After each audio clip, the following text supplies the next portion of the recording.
सबसे पहले हम कंसेप्ट ऑफ एंटरप्रेन्योर की बात करते हैं, उद्यमी की अवधारणा की बात करते हैं। तो जब हम एंटरप्रेन्योर के बारे में बात करते हैं, तो N entrepreneur is highly creative and innovative. कि एक उद्यमी अत्यधिक रचनात्मक और नवीन होता है। क्यों? क्योंकि वो सोसाइटी को देखता है, सोसाइटी की नीड को देखता है और उसके अकॉर्डिंग कुछ इनोवेटिव करता है। जैसे आप सब ने देखा कि बहुत सारे नए नए आइडियाज के साथ नए नए काम स्टार्ट हुए। जैसे हमें शॉपिंग के लिए मार्केट जाना पड़ता था, तो उसमें काफी टाइम लगता था। ठीक है। और मार्केट में आने जाने में हो सकता है आपका सामान खो जाए, चोरी हो जाए, तो बहुत सारी चीजें थी। इस तरह की जो प्रॉब्लम्स लोगों को फेस करनी पड़ती थी। तो किसी ने Amazon, फ्लिपकार्ट, ये जो एक आइडिया था, ये क्या था? इनोवेटिव आइडिया था। और किस लिए था? लोगों की हेल्प के लिए, उनकी लाइफ को और इजी बनाने के लिए। ठीक है। तो N entrepreneur is highly creative and innovative. कि सोसाइटी को देखता है, लोगों की प्रॉब्लम्स को देखता है और उसके अकॉर्डिंग एक नए आइडियाज के साथ अपना एक नया प्रोडक्ट लेके आता है। ठीक है। An entrepreneur is an individual who creates a new business. जैसे मैंने आपको Amazon का बताया, फ्लिपकार्ट का बताया कि उद्यमी वो व्यक्ति है जो एक नया व्यवसाय बनाता है। मतलब देखो, अब दोनों में, बिजनेसमैन और एक एंटरप्रेन्योर में क्या डिफरेंस है? कि एक बिजनेसमैन है, उसका जो बिजनेस है फैमिली टू फैमिली चल सकता है। कि उसकी मान लो फादर ने बिजनेस स्टार्ट किया, तो उसके जो बेटे ने, उसने भी उस बिजनेस को आगे बढ़ाया। तो वहां पे कोई इनोवेशन नहीं हो रहा। ठीक है। लेकिन अगर हम एक एंटरप्रेन्योर की बात करते हैं, तो एंटरप्रेन्योर जो कौन है? जो एक नए बिजनेस को क्रिएट करता है, एक नए मार्केट को बनाता है। जैसे पहले एक नॉर्मल मार्केट चली आ रही थी कि आप सबको खाना खाने के लिए रेस्टोरेंट में जाना पड़ता था। हमें मानते थे कि अगर हमें बाहर का खाना खाना है तो रेस्टोरेंट में जाकर ही खाना पड़ेगा। लेकिन एक नया नया आइडिया के साथ, चाहे हम स्विगी की बात करते हैं, चाहे जोमेटो की बात करते हैं, कि इनके जो भी फाउंडर्स थे, उन्होंने एक नया आइडिया लेके आए कि क्यों ना रेस्टोरेंट को घर पे ला दिया जाए। क्यों ना लोगों को खाना खाने के लिए बाहर ना जाना पड़े, बल्कि खाना उनके घर के अंदर आ जाए। तो एक नया आइडिया था, एक न्यू बिजनेस था, जो मार्केट में जो चीजें चली आ रही थी उससे कुछ हट के था। ठीक है। तो N entrepreneur is an individual who creates a new business. कि एक उद्यमी वो व्यक्ति है जो एक नया व्यवसाय बनाता है। ठीक है। तो N entrepreneur is considered an innovator. तो इसलिए एक उद्यमी को, एक एंटरप्रेन्योर को एक नव प्रवर्तक या एक इनोवेटर माना जाता है। तो अभी तक आपका कंसेप्ट क्लियर हो गया होगा कि एंटरप्रेन्योर किसे कहते हैं, उद्यमी किसे कहते हैं, इसका concept. Okay. An entrepreneur is a person who uses his unique idea to run a startup company। कि एक उद्यमी वह व्यक्ति है जो स्टार्टअप कंपनी चलाने के लिए अपने अनूठे विचार का उपयोग करता है। The business started by entrepreneur with a new concept for the first time is known as startup। कि उद्यमियों द्वारा पहली बार जब एक नई अवधारणा के साथ, एक नए आइडिया के साथ जब एक नया काम स्टार्ट किया जाता है, तो उसे स्टार्टअप कहा जाता है। ठीक है। तो देखो, आप इसका फर्स्ट पॉइंट देखेंगे कि an entrepreneur is a person who uses his unique idea to run a startup company. जैसे मैंने आपको Amazon का, स्विगी का आपको एग्जांपल दिया कि किसी इंसान ने, ठीक है, एक इंडिविजुअल ने देखा होगा कि यार बार बार जब भी हमें भूख लगती है, हमें बाहर का खाने का मन है, तो हमें बार बार घर से, हमें बाहर जो नियर बाय जो रेस्टोरेंट है वहां पे जाना पड़ता है। तो जाने आने में भी मतलब क्या है कि टाइम लगता है। ठीक है। और अलग से ट्रांसपोर्ट का अलग से पैसा लगता है। तो ऐसा क्यों ना किया जाए कि रेस्टोरेंट को घर में लाया जाए? तो स्विगी आ गया।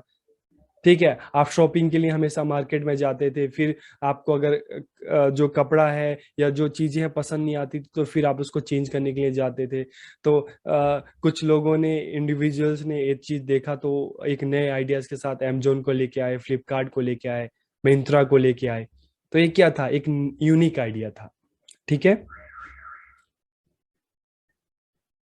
The methods used by an entrepreneur to run his business are quite unconventional method than those employed by a business। कि एक उद्यमी द्वारा अपना व्यवसाय चलाने के लिए उपयोग की जाने वाली विधियां एक व्यवसायी द्वारा नियोजित की तुलना में काफी अपरंपरागत तरीके होते हैं। जैसे, अब इसको फिर से मैं एग्जांपल को रिपीट कर रहा हूं कि रेस्टोरेंट में खाना खाना, एक क्या था, कन्वेंशनल मेथड था कि आपको बाहर का खाना खाना है तो आप रेस्टोरेंट में जाते थे खाने के लिए। ठीक है, आपको शॉपिंग करना है तो आप मार्केट में जाते थे। तो एक क्या था, कन्वेंशनल था। अब अनकन्वेंशनल क्या आया, तो कुछ एंटरप्रेन्योर एक नए आइडिया के साथ आए। क्यों ना लोगों को खाना खाने के लिए रेस्टोरेंट में ना जाना पड़े, बल्कि रेस्टोरेंट का खाना लोगों के घर पे आ जाए। क्यों ना शॉपिंग करने के लिए लोगों को मार्केट ना जाना पड़े, बल्कि घर, जो मार्केट है वो लोगों के घर में आ जाए। तो अमेजोन, स्विगी, जोमेटो, फ्लिपकार्ट इस आइडिया के साथ नए जो आप कह सकते हो कि जो एंटरप्रेन्योरशिप है, ये काम है, स्टार्ट हुए, ये नए बिजनेस स्टार्ट हुए। ठीक है, तो ये क्या था, ये अनकन्वेंशनल मेथड्स थे। Okay, later in the future the entrepreneur becomes a businessman, कि भविष्य में जब एक एंटरप्रेन्योर एक नए काम के साथ आता है, ठीक है, और उसका जो काम है वो तरीका है, धीरे धीरे फेमस होने लगता है, सब उसको एक्सेप्ट करने लगते हैं, और उस तरह की नई नई चीजें स्टार्ट हो जाती है, तो आगे चलकर जो एक एंटरप्रेन्योर है एक बिजनेसमैन बन जाता है, जब वो अपने काम को पूरे वर्ल्ड लेवल पे, पूरे कंट्री लेवल पे धीरे धीरे बढ़ाने लगता है। तो एक एंटरप्रेन्योर फ्यूचर में जब उसका काम और बढ़ जाता है तो वो बिजनेसमैन कहलाने लगता है।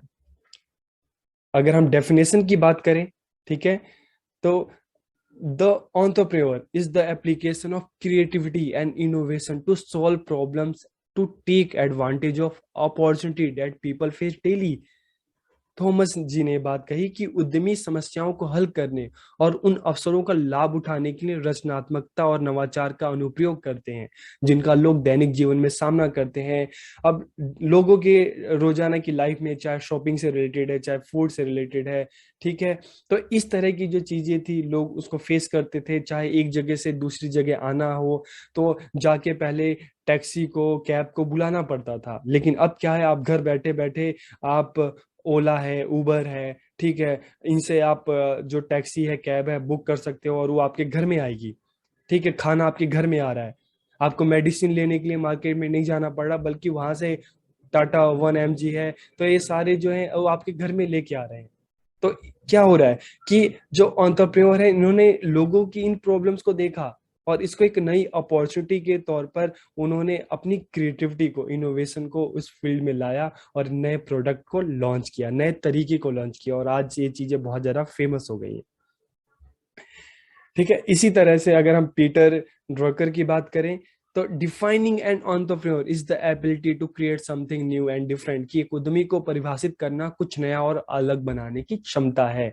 ठीक है, तो एंटरप्रेन्योर क्या है, जिसके पास एक अलग यूनिक आइडिया है, कुछ नया करने का आइडिया, क्षमता है, और इस आइडिया के साथ जब वो अपना नया बिजनेस स्टार्ट करता है तो उसको एंटरप्रेन्योर कहते हैं। कि what makes an entrepreneur successful, कि एक उद्यमी को क्या क्या चीजें हैं जो सफल बनाती हैं। तो सबसे पहली चीज अगर हम देखें, हार्ड वर्क, फिर डिजायर फॉर हाई अचीवमेंट, उच्च उपलब्धि की कामना। तो अभी आप पॉइंट देख लीजिए, फिर हम एक एक करके इस पर बात करेंगे। ठीक है, फिर हाईली ऑप्टिमिस्टिक, अत्यधिक आशावादी, इंडिपेंडेंस, स्वतंत्रता, फोरसाइट, दूरदर्शिता,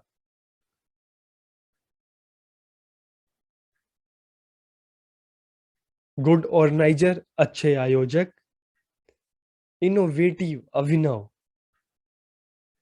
पेशेंस, धैर्य, टीम स्पिरिट, समूह भावना। ठीक है, तो ये कुछ ऐसी चीजें हैं जो एक उद्यमी को, एक एंटरप्रेन्योर को सक्सेसफुल एंटरप्रेन्योर बनाती हैं। तो अब हम इन सभी पॉइंट्स के बारे में एक एक करके बात करते हैं। सबसे पहले अगर हम बात करें हार्ड वर्क की, ठीक है, तो जैसे आपने सुना होगा कि काम ऐसा करो कि नाम हो जाए। तो हम जितने भी एंटरप्रेन्योर को देखते हैं उनकी सफलता के पीछे एक ही राज है, वो है हार्ड वर्क, कठिन परिश्रम। जिन्होंने जब मेहनत करनी स्टार्ट की तो ना दिन देखा ना रात देखा, अपना पूरी शिद्दत से उन्होंने मेहनत किया और लास्ट में उनको कामयाबी मिली।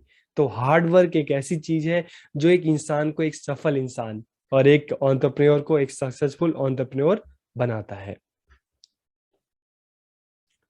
ठीक है, डिजायर फॉर हाई अचीवमेंट, उच्च उपलब्धि की कामना। अगर आप कुछ करना चाहते हैं तो उसके लिए आपके मन में डिजायर होनी चाहिए, कामना होनी चाहिए। अगर आपके मन में वो डिजायर और कामना ही नहीं है तो आप करेंगे क्या?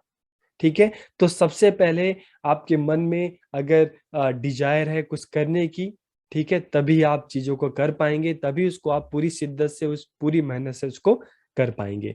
फिर आपके सामने कितनी भी मुश्किल आए आप हार नहीं मानेंगे, लेकिन आपके अंदर डिजायर होनी चाहिए, आपके अंदर करने की कामना होनी चाहिए, तभी आप अंदर से मोटिवेट होंगे। तो यही चीज है जो एक एंटरप्रेन्योर को एक सक्सेसफुल एंटरप्रेन्योर बनाता है। हाईली ऑप्टिमिस्टिक, अत्यधिक आशावादी। तो हम एंटरप्रेन्योर की बात करते हैं, तो देखिए, हम बात करते हैं कामयाबी और नाकामयाबी, ये लाइफ के दो पार्ट हैं। कभी कभी आपको सक्सेस मिलती है तो कभी कभी आपको फेलियर का सामना करना पड़ता है। तो ऐसे में हमें क्या रहना है? हमें ऑप्टिमिस्टिक रहना है, ठीक है, आशावादी रहना है। जैसे आप सबने सुना होगा ना, होप फॉर द बेस्ट, कि आपको कभी होपलेस मत हो, हमेशा होपफुल रहो। ठीक है, होप आपकी हमेशा होनी चाहिए, ताकि अगर आपको फेलियर भी मिलता है तब भी आप एक होप के साथ आप आगे बढ़ें और आप आगे चलकर मेहनत करें और आपको कामयाबी मिले। ठीक है। तो एक सक्सेसफुल एंटरप्रेन्योर की बात करते हैं तो हाईली ऑप्टिमिस्टिक होते हैं, अत्यधिक आशावादी होते हैं, अपनी होप को कभी खोने नहीं देते। ठीक है। वो हमेशा ये सोच के चलते हैं कि कोई बात नहीं, अभी चीजें सही नहीं है तो फ्यूचर में चीजें सही हो जाएंगी, बस हमें कोशिश करते रहना चाहिए और हमेशा हमें पॉजिटिव रहना चाहिए। तो एक पॉजिटिव माइंडसेट एक एंटरप्रेन्योर को एक सक्सेसफुल एंटरप्रेन्योर बनाता है। इंडिपेंडेंस, स्वतंत्रता, ठीक है, ये भी एक सक्सेसफुल एंटरप्रेन्योर की आप कह सकते हो कि विशेषता है, कैरेक्टरिस्टिक्स है। ठीक है, कि आपकी जो भी थिंकिंग होनी चाहिए उस पर किसी दूसरे का इम्पैक्ट नहीं होना चाहिए। ठीक है, इनोवेशन तो तभी आएगा ना जब आप खुल के चीजों को सोचो समझो।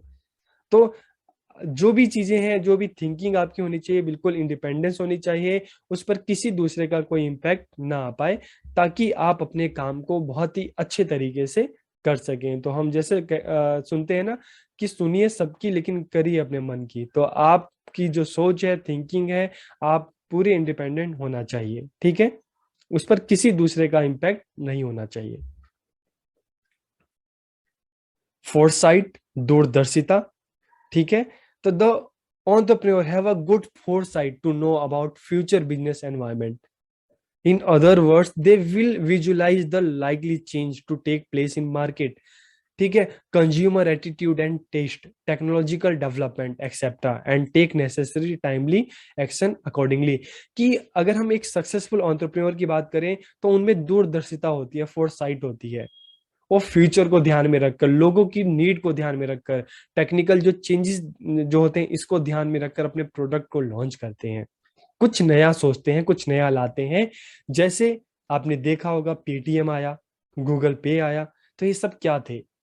एक तरीके का ये फोरसाइट ही थे। जब इनके ओनर्स ने जब इसको लॉन्च किया होगा तो एक फ्यूचर उनको पता था कि धीरे धीरे हम साइंस एंड टेक्नोलॉजी के टाइम में जा रहे हैं। तो क्यों ना कुछ ऐसा बनाया जाए कि आप घर बैठे ही आप अपने मोबाइल से ही बैंकिंग आप कर सकते हैं, आपको बैंक जाने की जरूरत ना पड़े। ठीक है, धीरे धीरे जैसे जैसे स्मार्टफोन लोगों के हाथ में आते गए तो एक तरह से पूरी दुनिया ही लोगों के हाथ में आ गई। तो इस हिसाब से क्यों ना बैंकिंग को भी अपनी मुट्ठी में कर लिया जाए।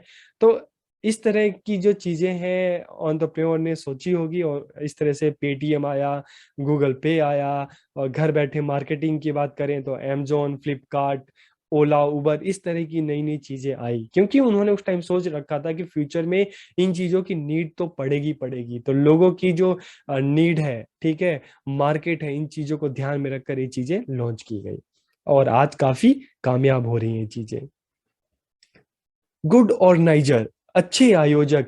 तो एक जो सक्सेसफुल एंटरप्रेन्योर की बात करते हैं तो एक अच्छे ऑर्गेनाइजर भी होते हैं। अब इसको एग्जांपल के तौर पे हम देखें तो आप देख सकते हैं कि जो ओला है, उबर है, ठीक है, कहते हैं कि ये जितनी भी ओला उबर की जो कारें हैं तो इनके जो ओनर है उनकी अपनी एक भी कार इनमें नहीं है। तो उन्होंने क्या किया, उन्होंने जितने भी अलग अलग जो टैक्सी ड्राइवर थे, जो ऑटो ड्राइवर थे, तो सबके साथ आप कह सकते हो कि बात करके चीजों को बहुत ही वेल ऑर्गेनाइज किया होगा।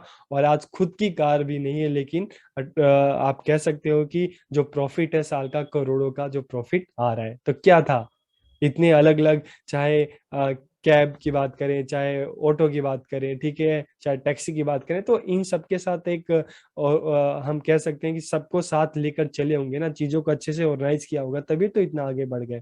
ठीक है। तो हम बात करते हैं कि जो एंटरप्रेन्योर होते हैं वो एक अच्छे ऑर्गेनाइजर भी होते हैं, चीजों को कैसे ऑर्गेनाइज करना है, कैसे सबको साथ लेके चलना है, ये भी वो जानते हैं। ठीक है। तो various resources required for production are owned by different owners. Then it is the ability of the entrepreneur who brings together all required resources for setting up an enterprise and then produce goods. ठीक है। Innovative, Abhinav.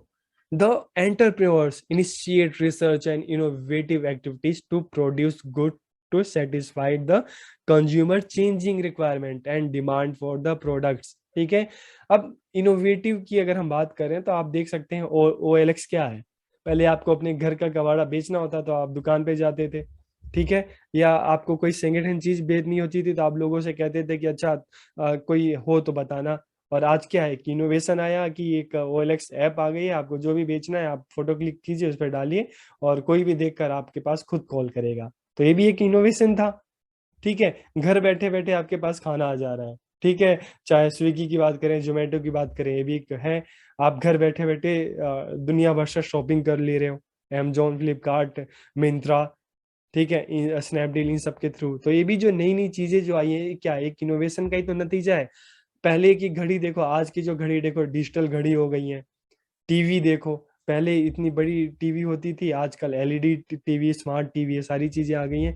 तो ये क्या है, ये innovation है, जो लोगों की जरूरतों को ध्यान में रखकर, ठीक है, जो टेक्निकल चेंज है उनको ध्यान में रखकर ये चीजें बनाई गई। ठीक है। तो सक्सेसफुल एंटरप्रेन्योर वो होते हैं कि जो कुछ नया करते हैं, जो चीजें चली आ रही होती हैं उनमें उसको बदल कर एक नए प्रोडक्ट को लोगों के सामने रखते हैं और अपने लिए एक नई मार्केट क्रिएट करते हैं। पेशेंस, धैर्य। तो देखिए लाइफ में जो है आपको सक्सेस भी मिलती है और आपको फेल भी होना पड़ता है, पास फेल दोनों चीजें लाइफ में चलती रहती हैं। तो ऐसे में एक सक्सेसफुल एंटरप्रेन्योर वो है जो हमेशा पेशेंस रखता है, जो हमेशा धैर्य रखता है। ठीक है।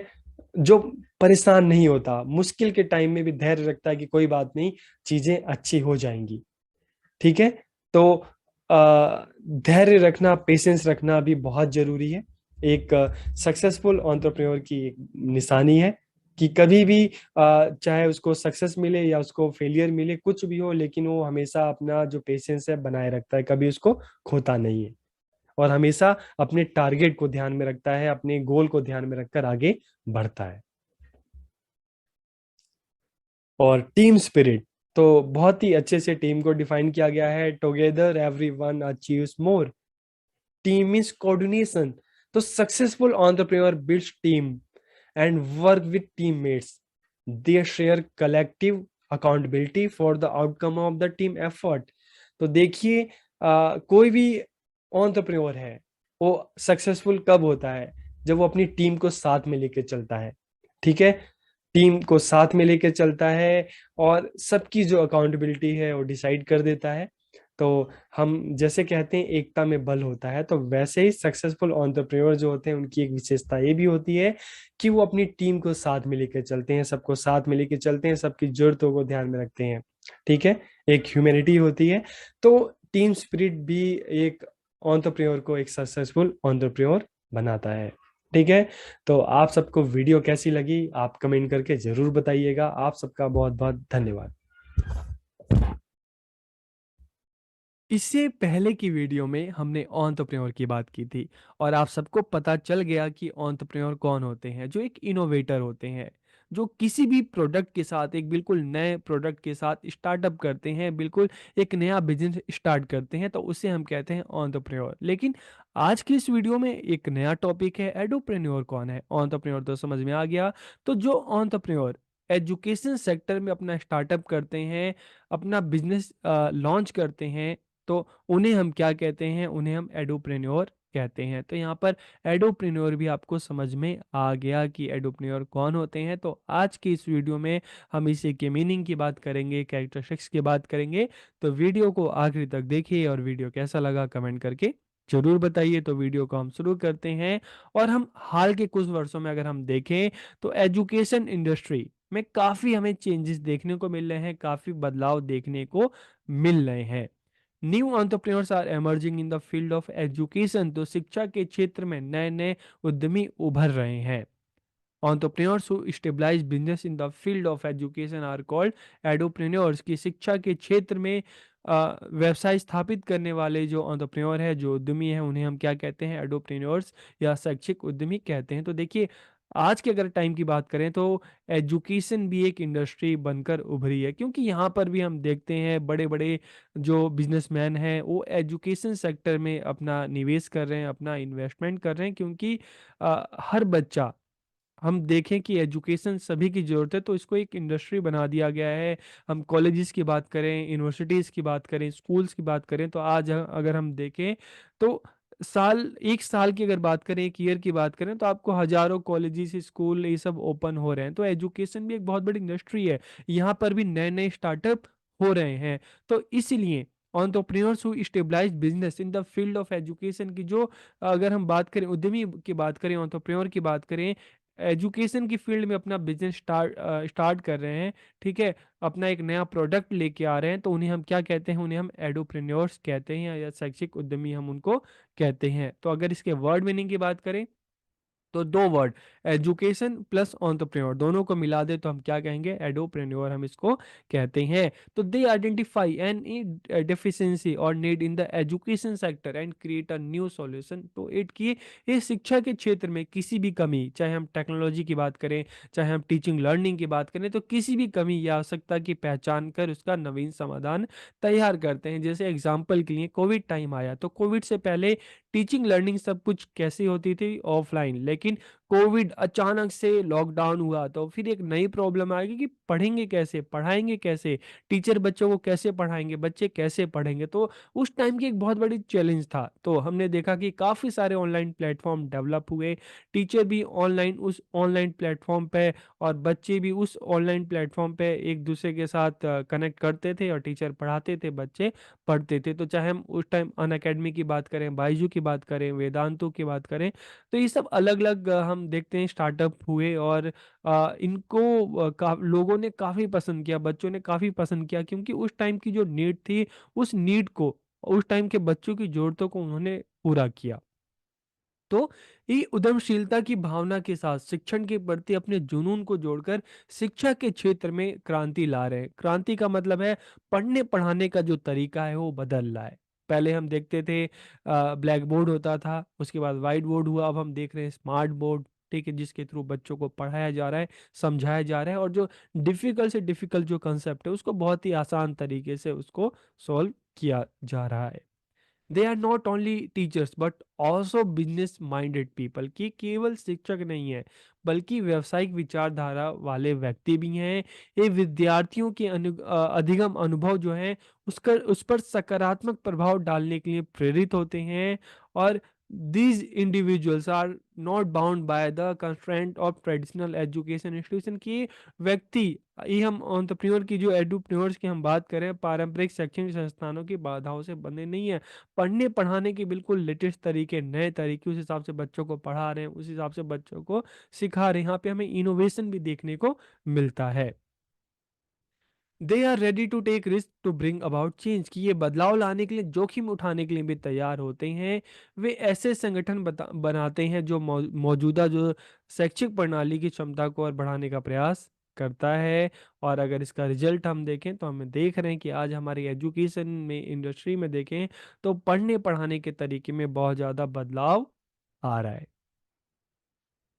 अब अगर हम कैरेक्टरिस्टिक्स की बात करें तो देखिए, इससे पहले की वीडियो में जब हमने बात की थी कि सक्सेसफुल एडुप्रेन्योर्स की बात की, कैरेक्टरिस्टिक्स ऑफ सक्सेसफुल एडुप्रेन्योर्स, तो सेम वहाँ पे जो कैरेक्टरिस्टिक्स थे आप यहाँ पर भी सेम वही कैरेक्टरिस्टिक्स विशेषताएं आप लिख सकते हैं। तो कौन कौन से कैरेक्टरिस्टिक्स हैं? Hard work, desire for high achievement, highly optimistic, independence, foresight, innovative, patience, team spirit, leadership, embracing change, adoption of latest technology, good strategy. तो ये सारे क्या है? कैरेक्टरिस्टिक्स ऑफ एडोप्रेन्योर्स की, शैक्षिक उद्यमियों की एक विशेषताएं हैं। तो एक एक करके अगर हम इन पे बात करें तो सबसे पहले देखिए हार्ड वर्क।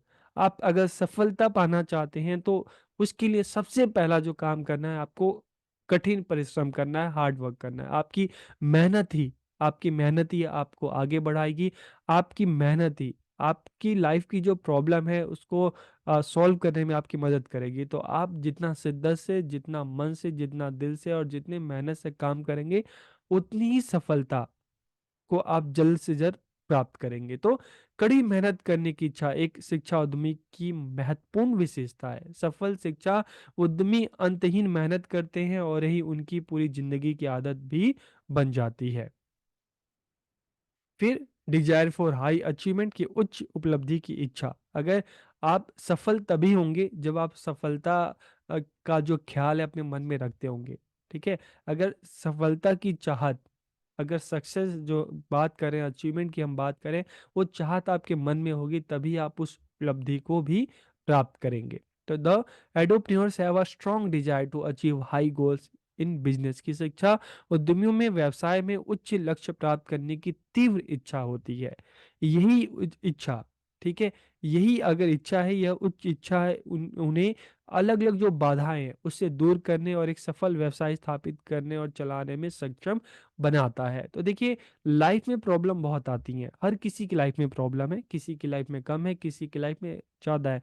लेकिन आप अगर एक टारगेट अपना बना लेते हैं, ठीक है, और उस टारगेट को अचीव करना चाहते हैं, उसके लिए आप मेहनत करते हैं, और सबसे बड़ी बात है कि आपके मन में वो इच्छा होनी चाहिए, ठीक है, कि मुझे अचीव करना। वो इच्छा ही आपको आगे बढ़ाएगी, आपको मोटिवेट करेगी। तो अगर हम बात करें एडोप्रेन्योर्स की बात करें, उनके कैरेक्टरिस्टिक्स की बात करें, तो अगर हम आज देखते हैं कि सक्सेसफुल जो एडोप्रेन्योर्स हैं, ठीक है, तो उनकी एक बहुत बड़ी विशेषता है कि उनके मन में वो इच्छा होती है कि उस उपलब्धि को, उस अचीवमेंट को प्राप्त करने की, इसलिए वो कोशिश करते हैं।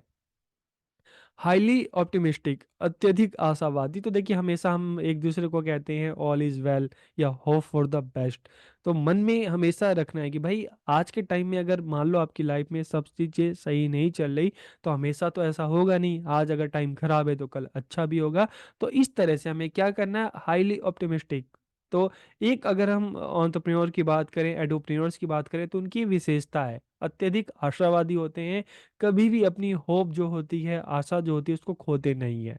तो the edupreneurs have a positive approach toward things की शिक्षा उद्यमियों का चीजों के प्रति एक सकारात्मक दृष्टिकोण होता है। वो कभी विचलित नहीं होते, वो कभी घबराते नहीं, और हमेशा मन में इस तरह की पॉजिटिव थिंकिंग होती है कि आज अगर चीजें सही नहीं है तो भविष्य में ऐसा नहीं है कि जिंदगी भर नहीं होंगी, आगे चीजें ठीक हो जाएंगी। इसलिए हमें हमेशा मेहनत करते रहना चाहिए और अपनी जो थिंकिंग है उसको पॉजिटिव रखना चाहिए। इंडिपेंडेंस, देखिए स्वतंत्रता, अगर हम एडोप्रेन्योर्स की बात कर रहे हैं जो अपना नया स्टार्टअप कर रहा है, अपना नया काम स्टार्ट कर रहा है, तो जाहिर सी बात है इंडिपेंडेंस, वो इंडिपेंडेंस चाहता है, उसको काम करने की फ्रीडम मिलेगी, स्वतंत्रता मिलेगी, तभी वो अच्छे से काम कर पाएंगे। तो एक बहुत बड़ी विशेषता है।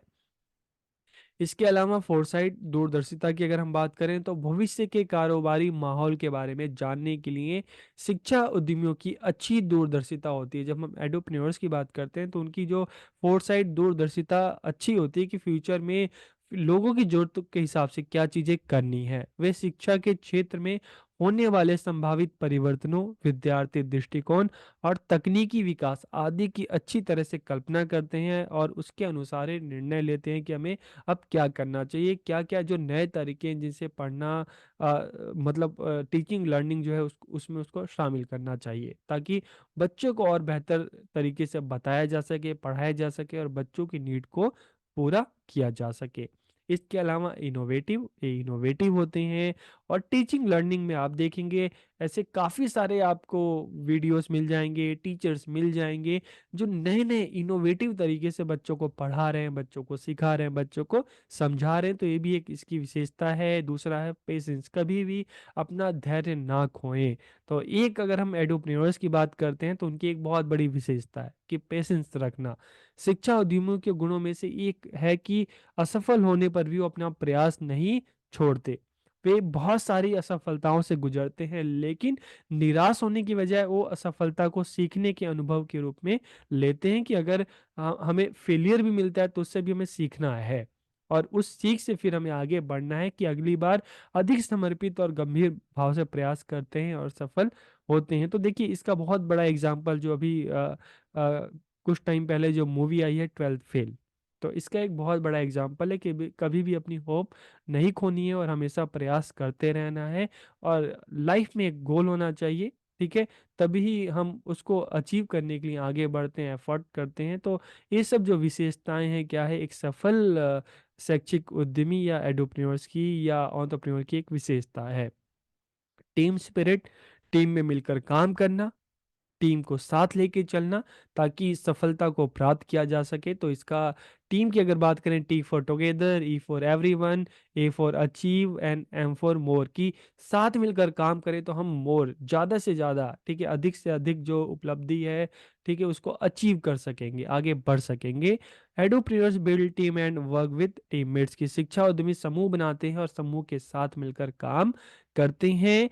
वे समूह के प्रयास के परिणाम के लिए सामूहिक जवाबदेही भी साझा करते हैं। तो एक टीम के साथ मिलकर चलना, टीम के साथ काम करना, प्लस लीडरशिप क्वालिटी, अगर नेतृत्व क्षमता की बात करें तो उनकी लीडरशिप क्वालिटी भी अच्छी होती है, अपने ग्रुप को अच्छे तरीके से लीड करते हैं, साथ लेकर चलते हैं। फिर एम्ब्रेसिंग चेंज की बात करें, परिवर्तन को अपनाना, तो टाइम के साथ देखिए हम देख रहे हैं सोसाइटी में काफ़ी चेंजेस आ रहे हैं, एजुकेशन में चेंजेस आ रहे हैं, टेक्नोलॉजी में चेंजेस आ रहे हैं। तो अगर हम एक बात करें, सफल उद्यमी की बात करें, एक एडोप्रेन्योर्स की बात करें, तो उनकी एक विशेषता है कि जो भी परिवर्तन हो रहा है उस परिवर्तन को अपनाते हैं और उस परिवर्तन के हिसाब से अपने आप में चेंजेस लाते हैं। तो परिवर्तन शिक्षा उद्यमियों के लिए, एडोप्रेन्योर्स के लिए एक अच्छी व्यवसायिक रणनीति, निवेश और विकास का एक हिस्सा है। Embracing change is a very important because the education field is always changing. अगर एग्जाम्पल के लिए हम देखें, हर बच्चे की देखते हैं, ज़्यादातर बच्चे की देखते हैं, अलग अलग बच्चे की अलग अलग नीड होती है। तो जब हम एक बात करते हैं सक्सेसफुल एंटरप्रेन्योर्स की बात करते हैं, तो वो बच्चों की नीड को ध्यान में रखकर ही अपना नया प्रोडक्ट लॉन्च करते हैं, टीचिंग लर्निंग में चेंजेस लाते हैं, अलग अलग तरीकों से बच्चों को पढ़ाते हैं। तो परिवर्तन जो आ रहे हैं उसके हिसाब से वो अपने मेथड्स में, टेक्नोलॉजी में परिवर्तन करते हैं ताकि बच्चों की नीड को पूरा किया जा सके, और जो भी लेटेस्ट टेक्नोलॉजी है उसको अपनाना, ये भी एक विशेषता है। और लास्ट की अगर बात करें, गुड स्ट्रेटेजी, उत्तम रणनीतिकार, तो it is an overall plan that helps you achieve a specific result, की यह एक समग्र योजना है जो आपको एक विशिष्ट परिणाम प्राप्त करने में मदद करती है। It helps you define your organisation overall goal, कि यह आपके संगठनों के समग्र लक्ष्य को परिभाषित करने में आपकी सहायता करती है। This can help you plan the changes needed, कि आपको आवश्यक परिवर्तनों की योजना बनाने में मदद कर सकता है। And it helps invest in future infrastructure and systems, की यह आपको एक भविष्य में बुनियादी ढांचे और प्रणालियों में निवेश करने में मदद करता है। तो ये भी क्या है, गुड स्ट्रेटेजी एक एडोप्रेन्योर की विशेषता है, कैरेक्टरिस्टिक है। तो आज की इस वीडियो में हमने जाना कि एडोप्रेन्योर्स कौन होते हैं और उनके क्या क्या कैरेक्टरिस्टिक्स हैं। तो वीडियो आपको कैसी लगी कमेंट करके ज़रूर बताइए। आप सबका बहुत बहुत धन्यवाद।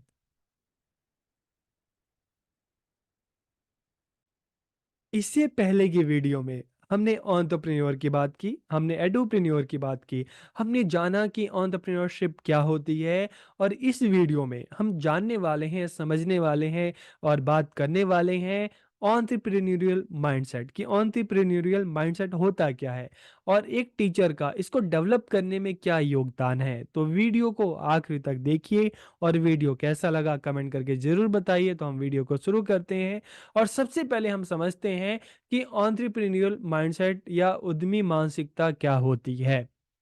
Entrepreneurs can make the world a better place by promoting economic growth, creating jobs and inventing product और services की।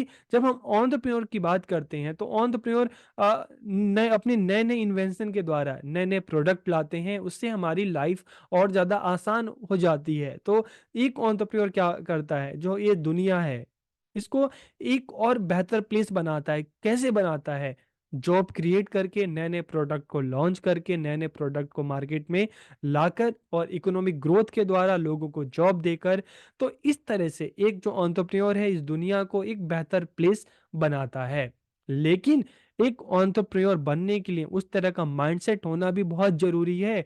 इसलिए to be a successful entrepreneur requires a different mindset and good ideas. तो एक सफल उद्यमी बनने के लिए, एक सफल एंटरप्रेन्योर बनने के लिए एक अलग तरह की सोच और एक अच्छे विचार होने चाहिए, तभी हम कहेंगे कि आप कुछ नया कर सकते हैं। तो इसलिए आपके पास एक एंटरप्रेन्योर माइंडसेट होना बहुत जरूरी है। तो अगर हम एंटरप्रेन्योर माइंडसेट की बात करते हैं तो ये क्या है? It is a set of skills that enable people to identify and make the most of opportunity, overcome and learn from failures and succeed in a variety of setting। कि जब हम एंटरप्रेन्योर माइंडसेट की बात करते हैं तो कौशल का एक समूह है जो लोगों को अवसरों की पहचान करने और उनका अधिकतम लाभ उठाने, असफलताओं से उबरने और सीखने और विभिन्न हालातों में सफल होने में सक्षम बनाता है। तो जब हम एक एंटरप्रेन्योर माइंडसेट की बात करते हैं तो एक किस तरह का माइंडसेट है? आप अपने आसपास देखो, एक एंटरप्रेन्योर की अगर हम बात करें तो जब हम एक एंटरप्रेन्योर माइंडसेट की बात करते हैं तो अपने आसपास देखता है, सोसाइटी में देखता है, मार्केट में देखता है और देखता है कि लोगों की क्या प्रॉब्लम्स है और उन प्रॉब्लम्स को आइडेंटिफाई करता है। अब आइडेंटिफाई करने के बाद क्या करता है? अब वो सोचता है कि क्या करें, कि ऐसा क्या नया लेके आए कि लोगों की जो ये समस्या है इसको हल किया जा सके, इसको सॉल्व किया जा सके। तो पहले सबसे पहले क्या कर रहा है? रिसर्च कर रहा है, अवसरों की पहचान कर रहा है। ठीक है? अब लोगों की प्रॉब्लम को आइडेंटिफाई करके एक नया प्रोडक्ट ला रहा है ताकि जो ये समस्या है इससे वो अपने नए इन्वेंशन के थ्रू उससे ज़्यादा लाभ कमा सके। और लाभ कब होगा? जब लोगों को उसकी प्रोडक्ट से फ़ायदा होगा। और इसके अलावा असफलताओं से उभरने और सीखने और विभिन्न हालातों में सफल होने में सक्षम बनाता है।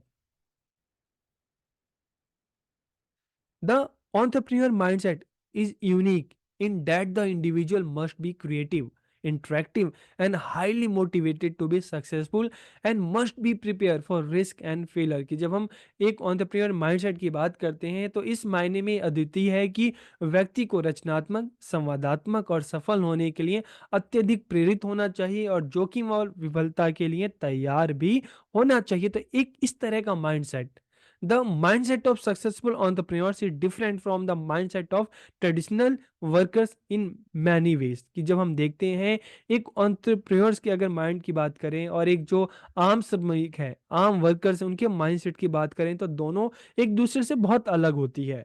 किस मायने में अलग होती है? हम एक आम इंसान की बात करें तो उसका क्या सपना होता है कि अच्छा पढ़े, अच्छी डिग्री ले और किसी अच्छी जगह जॉब करे। सरकारी जॉब मिल गई तो बहुत अच्छा है और प्राइवेट में मिलेगी तो कोई अच्छी सैलरी वाली जॉब मिले। और एक कंपनी को छोड़ता है और ज्यादा सैलरी चाहिए तो दूसरी जगह जॉब कर ले। तो मतलब हर हालत में पैसा ज्यादा से ज्यादा कमाए, लेकिन करना क्या है? नौकरी ही करनी है। लेकिन जब हम एक एंटरप्रेन्योर माइंडसेट की बात करते हैं तो इनका माइंडसेट क्या होता है? कुछ नया करना, सोसाइटी को देखना, वहां पे लोगों की क्या जरूरत है उसकी पहचान करना और उस तरह के जो नए प्रोडक्ट लॉन्च करना। और नौकरी को तलाशना नहीं बल्कि दूसरों को नौकरी देना, अपना खुद का काम स्टार्ट करना और बाकी लोगों को जॉब देना। तो इस तरह का जो एक माइंडसेट होता है इसे हम क्या कहते हैं? एंटरप्रेन्योर माइंडसेट, एक उद्यमी मानसिकता। अब क्वेश्चन आता है, how to develop an entrepreneur mindset, की एक उद्यमी मानसिकता को कैसे विकसित करें? तो इसके कुछ हम कह सकते हैं कि पॉइंट्स हैं जिनसे आपको समझ में आ जाएगा। तो सबसे पहले अगर एक एंटरप्रेन्योर माइंडसेट को डेवलप करना है तो अपना जो गोल है लाइफ का उसको बिल्कुल क्लियर करना है कि आपको क्या करना है, स्पष्ट लक्ष्य निर्धारित करना। फिर प्रैक्टिस बीइंग डिसिसिव, कि निर्णायक होने का अभ्यास करना। रिडिफाइन फेलर्स, की विफलता को फिर से परिभाषित करें कि विफल हुए हैं तो क्यों हुए हैं और उससे आपको क्या सीखने को मिला है और किस तरह से आपने जो सीखा आप उसके थ्रू आप जो लाइफ में अपने गोल बनाए हैं आप उसको अचीव कर सकते हैं। इसके अलावा फेस योर फियर्स, कि अपने डर का सामना करना, क्योंकि डर के आगे जीत है। और रिमेन्स क्यूरियस, कि हमेशा जिज्ञासु बनना, कुछ सीखने के लिए, कुछ जानने के लिए, ताकि आप अपने आसपास की दुनिया को देखेंगे, समझेंगे, उनसे सीखेंगे, तभी तो कुछ नया लेके आएंगे जिससे लोगों को फायदा हो। तो ये कुछ स्टेप्स हैं जिनके थ्रू क्या कर सकते हैं, एक उद्यमी मानसिकता, एंटरप्रेन्योर माइंडसेट को डेवलप किया जा सकता है। हम अब अगर मुद्दे पे आए कि रोल ऑफ अ टीचर, कि एक टीचर का क्या रोल है एंटरप्रेन्योर माइंडसेट को एंड डेवलप करने में एंड पेडागोजी इन्वॉल्व।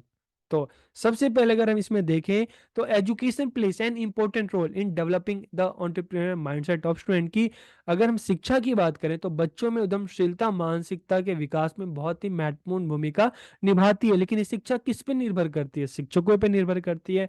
बच्चों को शिक्षित करना किसका काम है? टीचर का काम है। तो इसीलिए टीचर का रोल बहुत ज्यादा अहम हो जाता है। क्यों अहम हो जाता है? इस तरह के एंटरप्रेन्योर माइंडसेट को डेवलप करने में टीचर का रोल क्या होता है? अहम हो जाता है। वे विद्यार्थियों को सही तरीके से प्रशिक्षित करते हैं ताकि उनमें उद्यमशीलता की मानसिकता विकसित हो सके। और इसके अलावा teacher can collaborate with expert entrepreneurs in the field, कि शिक्षक इस क्षेत्र में जो एंटरप्रेन्योर्स हैं, जो एक्सपर्ट्स हैं, उनके साथ मिलकर काम करते हैं, उनसे चीज़ों को सीखते हैं ताकि बच्चों को अच्छे से बता सकें, बच्चों को अच्छे से समझा सकें। और इसके अलावा वो क्या करते हैं, वह विभिन्न उद्योगों और उद्यमों में यात्रा की सुविधा प्रदान करके व्यवहारिक ज्ञान भी बढ़ा सकते हैं। वो क्या कर सकते हैं, बच्चों की अलग अलग जो इंडस्ट्री है वहां पर बच्चों की विजिट करा सकते हैं ताकि बच्चों को ज़्यादा से ज़्यादा उनके बारे में जानने को मिले, उनके बारे में सीखने को मिले। जो एक एंटरप्रेन्योर है उसका जो स्टार्टअप है, उसका जो बिजनेस है, वहां पर बच्चे जाएं, विजिट करें और चीज़ों को जाने समझे कि उनकी क्या जर्नी रही है, उन्होंने किस तरह से सक्सेस मतलब सफलता जो है उसको प्राप्त की है। इसके अलावा an orientation about different enterprise and field, कि टीचर क्या कर सकते हैं कि अलग अलग जो एंटरप्राइज है उनके बारे में एक ओरिएंटेशन बच्चों को दे सकते हैं, उनके बारे में बच्चों को बता सकते हैं। इसके अलावा nurturing the creative and innovative ideas, की रचनात्मक और जो नवीन विचार हैं उनका पोषण करना, बच्चों के जो इस तरह के जो विचार हैं उनका पोषण करना। Developing courage to take risk and convert ideas into meaningful outcomes, की जोखिम लेने और विचारों को सार्थक परिणामों में बदलने का साहस साहस जो है उसको विकसित करना। इसके अलावा by developing leadership qualities among youth, की जो स्टूडेंट है उनमें लीडरशिप क्वालिटी को डेवलप करके, क्योंकि एक एंटरप्रेन्योर की बात करें तो एक अच्छा लीडर भी होता है। To create awareness among student about entrepreneurship courses, की जो उद्यमशीलता के जो पाठ्यक्रम है उसके बारे में विद्यार्थियों के बीच में जागरूकता पैदा करना, कि इस तरह के जो कोर्सेज हैं ये क्यों सीखने चाहिए, इसका क्या बेनिफिट है, आप अगर सीखोगे तो इससे आपको क्या बेनिफिट मिलेगा। और इस तरह के जो करिकुलम है, इस तरह के जो कोर्सेज हैं उसको डेवलप करना, उसको इम्प्लीमेंट करना। बाय डेवलपिंग कॉन्फिडेंस, की बच्चों में आत्मविश्वास को विकसित करके कि हाँ उनकी जो आइडियाज हैं उसको वो इम्प्लीमेंट कर सकते हैं। Helping to set the goals and giving direction to achieve the goals, की लक्ष्य निर्धारित करने में सहायता करना, बच्चों की सहायता करना उनके लक्ष्यों को निर्धारित करने में, और लक्ष्यों को प्राप्त करने में बच्चों को दिशा देना, उनको गाइड करना। इसके अलावा युवाओं को कंप्यूटर कौशल से सुसज्जित करना और सहायक तकनीक का उपयोग करना। Development of managerial and organisational skill, की बच्चों में प्रबंधकीय और संगठनात्मक जो कौशल है उसका विकास करके। और डेवलपमेंट ऑफ कम्युनिकेशन स्किल, की बच्चों की कम्युनिकेशन स्किल, लीडरशिप क्वालिटी या डिसीजन मेकिंग जो एबिलिटीज है उसको डेवलप करके, उसको बढ़ाकर। इसके अलावा identifying available resources and making maximum use of them, की उपलब्ध संसाधनों की पहचान करना तथा उनका अधिकतम उपयोग करना। इसके अलावा बच्चों को knowledge of tax policy, sale tax and GST, इन चीज़ों के बारे में बच्चों को अवेयर करके, इन चीज़ों के बारे में बच्चों को बताकर। और creating awareness about the current government policies and scheme which are supporting and funding the entrepreneurs, की जो सरकार की जो मौजूदा जो करंट जो पॉलिसीज हैं जिससे एंटरप्रेन्योर्स को फ़ायदा होता है, जो एंटरप्रेन्योर्स के लिए बनाई गई हैं, ताकि जो एंटरप्रेन्योर है अपना स्टार्टअप कर सकें, उनके बारे में बच्चों को बताना। तो इसका एग्जांपल, चाहे हम स्टार्टअप इंडिया की बात करें, चाहे हम अटल इनोवेशन मिशन की बात करें, चाहे हम इनोवेशन चैलेंज की बात करें, चाहे हम समृद्ध योजना या प्रधानमंत्री मुद्रा योजना, स्किल इंडिया, इस तरह के जो अलग-अलग जो गवर्नमेंट की स्कीम्स हैं, उसके बारे में बच्चों को बताना, क्योंकि आपके पास अवेयरनेस रहेगी, आप चीज़ों को जानोगे तभी तो आप कुछ कर पाओगे। तो इसीलिए एक टीचर का ये रोल है, उनकी एक भूमिका है, ताकि बच्चों को इस बारे में अवेयर कर सकें और बच्चों में जो एक एंटरप्रेन्योर माइंडसेट है, वो बच्चों में डेवलप कर सके। तो इस तरह से आज की इस वीडियो में हमने जाना कि एंटरप्रेन्योर माइंडसेट क्या होता है और एक टीचर किस तरह से इसको डेवलप कर सकता है, एक टीचर का क्या रोल है, क्या भूमिका है।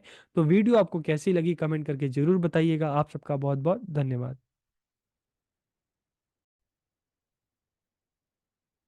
हम स्कूल्स में, कॉलेजेस में अलग-अलग सब्जेक्ट पढ़ते हैं। अगर स्कूल की बात करें तो बच्चे साइंस पढ़ते हैं, लैंग्वेज पढ़ते हैं, सोशल साइंस पढ़ते हैं, मैथ्स पढ़ते हैं। तो अलग-अलग सब्जेक्ट बच्चे पढ़ते हैं। तो इस वीडियो में हम जानने वाले हैं कि जो ये अलग-अलग सब्जेक्ट बच्चे पढ़ते हैं, अगर इन सब्जेक्ट को एंटरप्रेन्योरशिप के साथ जोड़ दिया जाए, तो किस तरह से बच्चों की जो एंटरप्रेन्योरियल जो स्किल्स है, जो माइंडसेट है, वो डेवलप हो सकता है। तो आज के इस वीडियो में हम इसी टॉपिक पर बात करने वाले हैं, entrepreneurial mindset across various disciplines, की विभिन्न विषयों में उद्यमशील मानसिकता।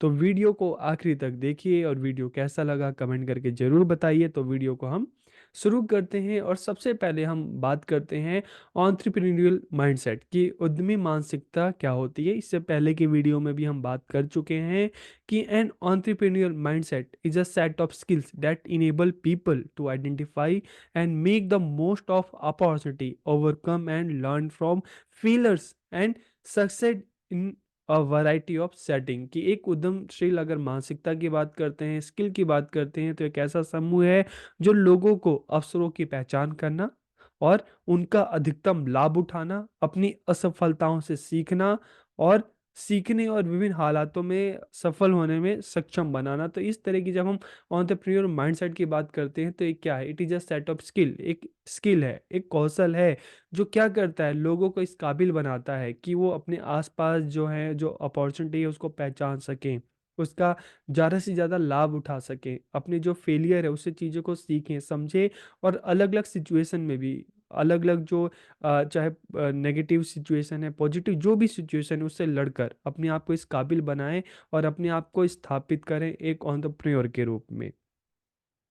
फिर जब हम डिसिप्लिन की बात करते हैं, कंसेप्ट ऑफ डिसिप्लिन की बात करते हैं, अनुशासन क्या है, तो अंडरस्टैंडिंग डिसिप्लिन्स में भी हमने इसको जाना कि discipline means field of study, के अनुशासन से तात्पर्य क्या है? अध्ययन का एक क्षेत्र। तो अध्ययन का एक क्षेत्र, जैसे हम आर्ट की बात करते हैं तो नॉर्मली जो ह्यूमैनिटीज़ होता है उसको हम क्या कहते हैं? आर्ट्स कहते हैं। तो इसमें हिस्ट्री भी आता है, इसमें ज्योग्राफी भी आता है, पॉलिटिकल साइंस भी आता है, इकोनॉमिक्स भी आता है, सोशियोलॉजी भी आता है, इकोनॉमिक्स भी आता है। इसके अलावा कॉमर्स की अगर बात करें तो अकाउंटेंसी, बिज़नेस स्टडी, ये सब इसमें आते हैं। साइंस की बात करें तो फिज़िक्स, केमिस्ट्री, मैथ्स, बायोलॉजी, ये सारा इसमें आता है और साइकोलॉजी। तो ये क्या है, अलग-अलग हम कह सकते हैं कि इनको फील्ड ऑफ स्टडी हैं, ये अलग-अलग डिसिप्लिन्स हैं। Disciplines is the main way to compile and organise study, के अध्ययन को संकलित एवं व्यवस्थित करने का एक मुख्य तरीका क्या है? अनुशासन है। जैसे हम अगर बात करें इतिहास में जो घटनाएं घटी, तो उनको अगर हम उनको क्या करेंगे? कंपाइल एंड ऑर्गेनाइज करेंगे, तो उसको हम हिस्ट्री के रूप में करेंगे कि क्या हुआ इतिहास में जो बीत चुका है। और अगर हम बात करते हैं कॉमर्स से रिलेटेड, ठीक है, या इन्वेंशन जो है उससे रिलेटेड चीज़ कहते हैं, तो उसको हम साइंस में कंपाइल करते हैं। बच्चों के माइंड से रिलेटेड जो चीज़ों को, स्टडी ऑफ माइंड, इससे रिलेटेड जो चीज़ें हैं उसको हम साइकोलॉजी में कंपाइल करते हैं। तो इस तरह से हम देखते हैं कि discipline is the main way to compile and organise study, के अध्ययन को संकलित एवं व्यवस्थित करने का जो मुख्य तरीका है वो क्या है? Discipline. The boundaries of study knowledge are determined by discipline, के अनुशासन के द्वारा अध्ययन या ज्ञान की सीमाओं का निर्धारण किया जाता है। जैसे हम बात करते हैं हिस्ट्री की अपनी अलग सीमाएं हैं, ज्योग्राफी की अपनी अलग बाउंड्रीज हैं, हम साइंस की बात करते हैं, इसकी अपनी अलग बाउंड्रीज है। तो यहाँ पर क्या है कि जो अलग-अलग जो डिसिप्लिन्स हैं, उनकी अपनी अलग-अलग बाउंड्रीज हैं, जिसका निर्धारण इसमें किया जाता है। अब अगर हम बात करें जो ये अलग-अलग वेरियस डिसिप्लिन्स हैं, अलग-अलग जो डिसिप्लिन्स हैं, अध्ययन के क्षेत्र हैं, तो entrepreneur mindset across various discipline की विभिन्न विषयों में उद्यमशील मानसिकता। तो entrepreneurship is a discipline that can be taught across the discipline. की उद्यमशीलता एक अनुशासन है जिसे विभिन्न विषयों में सिखाया जाना चाहिए। अगर बच्चों को हिस्ट्री पढ़ाई जा रही है, इनका जो हम इनको इंक्लूड कर दें तो सोशल साइंस पढ़ाया जा रहा है या साइंस पढ़ाया जा रहा है या आर्ट पढ़ाया जा रहा है, तो बच्चों को साथ के साथ ये भी बताने कि जब वो आप सब्जेक्ट सीख रहे हो तो इसका क्या फ़ायदा है, आप इस सब्जेक्ट का किस तरह से आप इसका फ़ायदा उठा सकते हो, इसकी जो नॉलेज है आप किस तरह से फ़ायदा उठा सकते हैं, और इससे आप अपना खुद का काम, आप अपना खुद का बिजनेस आप किस तरह से आप स्टार्ट कर सकते हैं with the help of various disciplines. In the present times entrepreneurship education is necessary for a successful future. की वर्तमान समय की अगर बात करें तो सफल भविष्य के लिए उद्यमशील शिक्षा की आवश्यकता है। Unique ideas from diverse disciplines ranging from engineering, science, and medicine to art, design, and music have the potential to enrich and deepen our understanding of entrepreneurship। की जब हम बात करते हैं, चाहे इंजीनियरिंग की बात करें, विज्ञान की बात करें, चिकित्सा की बात करें, कला की बात करें, डिजाइनिंग की बात करें, संगीत की बात करें, हम ये अलग अलग जो विषय देख रहे हैं ना, अगर हम इनको एक उद्यमशील मानसिकता, ठीक है, अगर हम इनको entrepreneurship या एंटरप्रेन्योरियल जो माइंडसेट है उसके साथ बच्चों को पढ़ाएं, तो बच्चा उससे सीखेगा कि इन सब्जेक्ट के थ्रू सिर्फ पास होने के लिए नहीं पढ़ना, बल्कि इन सब्जेक्ट की जो नॉलेज है किस तरह से इसका बेनिफिट लिया जा सकता है, किस तरह से खुद को स्थापित करने में, आत्मनिर्भर बनने में इन सब्जेक्ट की हेल्प ली जा सकती है। For this it is necessary that it start from school. इसलिए ये ज़रूरी है कि जब हम एंटरप्रेन्योरशिप की बात करते हैं तो स्कूल से ही स्टार्ट हो, ताकि इस तरह का जो एंटरप्रेन्योर माइंडसेट है बच्चों का स्कूल के टाइम से ही वो डेवलप बच्चों में किया जा सके। तो inclusion of entrepreneurship education in various disciplines will help in creating a young generation of entrepreneurs. की अध्ययन के विभिन्न क्षेत्रों में उद्यमशीलता शिक्षा के समावेशन से उद्यमियों की युवा पीढ़ी तैयार करने में मदद मिलेगी। तो अब हम ये देखते हैं कि entrepreneur mindset can be applied to very discipline in the different way, कि अलग अलग तरीके से किस तरह से इसको हम स्टेबलाइज कर सकते हैं। तो देखिए जैसे स्कूल में हम देखते हैं अलग अलग डिसिप्लिन है, चाहे हम साइंस की बात करते हैं, साइंस में भी हम फिजिक्स केमिस्ट्री बायोलॉजी इन चीज़ों की बात करते हैं, सोशल साइंस में हम हिस्ट्री की बात करते हैं, ज्योग्राफी की बात करते हैं, हम पॉलिटिकल साइंस की बात करते हैं, इकोनॉमिक्स की बात करते हैं, सोशोलॉजी की बात करते हैं। आर्ट की जब हम बात करते हैं तो यहाँ पे विजुअल आर्ट है, परफॉर्मिंग आर्ट है, एग्रीकल्चर है, साइकोलॉजी है, लैंग्वेज है, एजुकेशन, स्पोर्ट्स, या इसको हम फिजिकल एजुकेशन अगर बात करें, तो अलग अलग जो डिसिप्लिन है, ठीक है, किस तरह से इसमें अगर एंटरप्रेन्योर माइंडसेट को जोड़ दिया जाए तो इसका क्या बेनिफिट होगा, क्या फ़ायदा होगा। तो सबसे पहले देखिए जब हम साइंस की बात करते हैं तो यहाँ पर हम बायोलॉजी की बात करें एंड उसके साथ एंटरप्रेन्योर माइंडसेट अगर इनको जोड़ा जाए तो क्या फ़ायदा हो सकता है। जीन थेरेपी और developing sustainable agriculture practices to address food security challenges. की जीन थेरेपी या खाद्य सुरक्षा चुनौतियों का समाधान करने के लिए एक स्थायी कृषि पद्धतियां विकसित करना। तो बच्चों को इस बारे में बताया जा सकता है कि अगर मतलब एक स्थायी कृषि जो पद्धतियां हैं उसका विकास कैसे किया जा सकता है, इन चुनौतियों से कैसे निपटा जा सकता है, आप इस एरिया में क्या कर सकते हैं, आप इस एरिया में खुद को कैसे स्थापित कर सकते हैं, ताकि आगे चलकर आप एक अपना एक अच्छा काम स्टार्ट कर सको और आप अच्छी अर्निंग कर सको। इसी तरह से अगर हम केमिस्ट्री की बात करते हैं, to explore the development of eco friendly alternative to harmful chemical. की हानिकारक जो रसायन है, ठीक है, उनसे छुटकारा पाने के लिए पर्यावरण अनुकूल जो विकल्प है उसका पता लगाया जा सकता है। और इससे चाहे हम कृषि की बात करें, ठीक है, चाहे हम इंडस्ट्रीज की बात करें, चाहे हम मैन्युफैक्चरिंग की बात करें, तो इन उद्योगों में क्रांति आ सकती है। तो क्या किया जा सकता है, फिर manufacturing biodegradable plastics can reduce plastic pollution. की जो ये बायोडिग्रेडेबल जो प्लास्टिक है इनका निर्माण करने से जो ये प्लास्टिक जो पॉल्यूशन है इसको कम किया जा सकता है। तो इस एरिया में भी बच्चा काम कर सकता है, कुछ इनोवेटिव कर सकता है, ताकि इस तरह की जो पॉल्यूशन है कम किया जा सके और बच्चा अपना कोई नया प्रोडक्ट जो है बना सके जो सोसाइटी के लिए यूजफुल हो। अगर हम फिजिक्स की बात करते हैं तो फिजिक्स में क्या किया जा सकता है, enterprising physics can push the boundaries of renewable energy by developing innovative technologies such as advanced solar panels। के आजकल हम देख रहे हैं जो सोलर पैनल्स है धीरे धीरे डेवलप किया जा रहा है, ठीक है।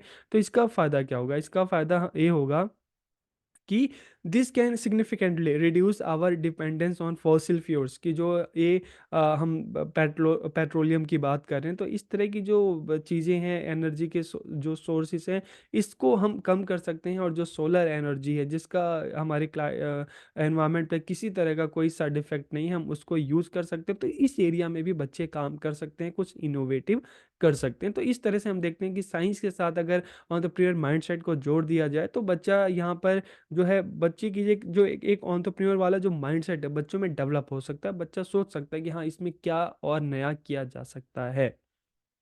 फिर अगर हम सोशल साइंस की बात करें, ठीक है, तो इसमें चाहे हम हिस्ट्री की बात करें, देखिए आप, हमें चीज़ों को अच्छे से जानने के लिए, समझने के लिए हम हिस्ट्री पढ़ते हैं, सोशल साइंस में हिस्ट्री पढ़ते हैं, सोशलॉजी पढ़ते हैं, हम ज्योग्राफी पढ़ते हैं, पॉलिटिकल साइंस पढ़ते हैं, हम इकोनॉमिक्स पढ़ते हैं।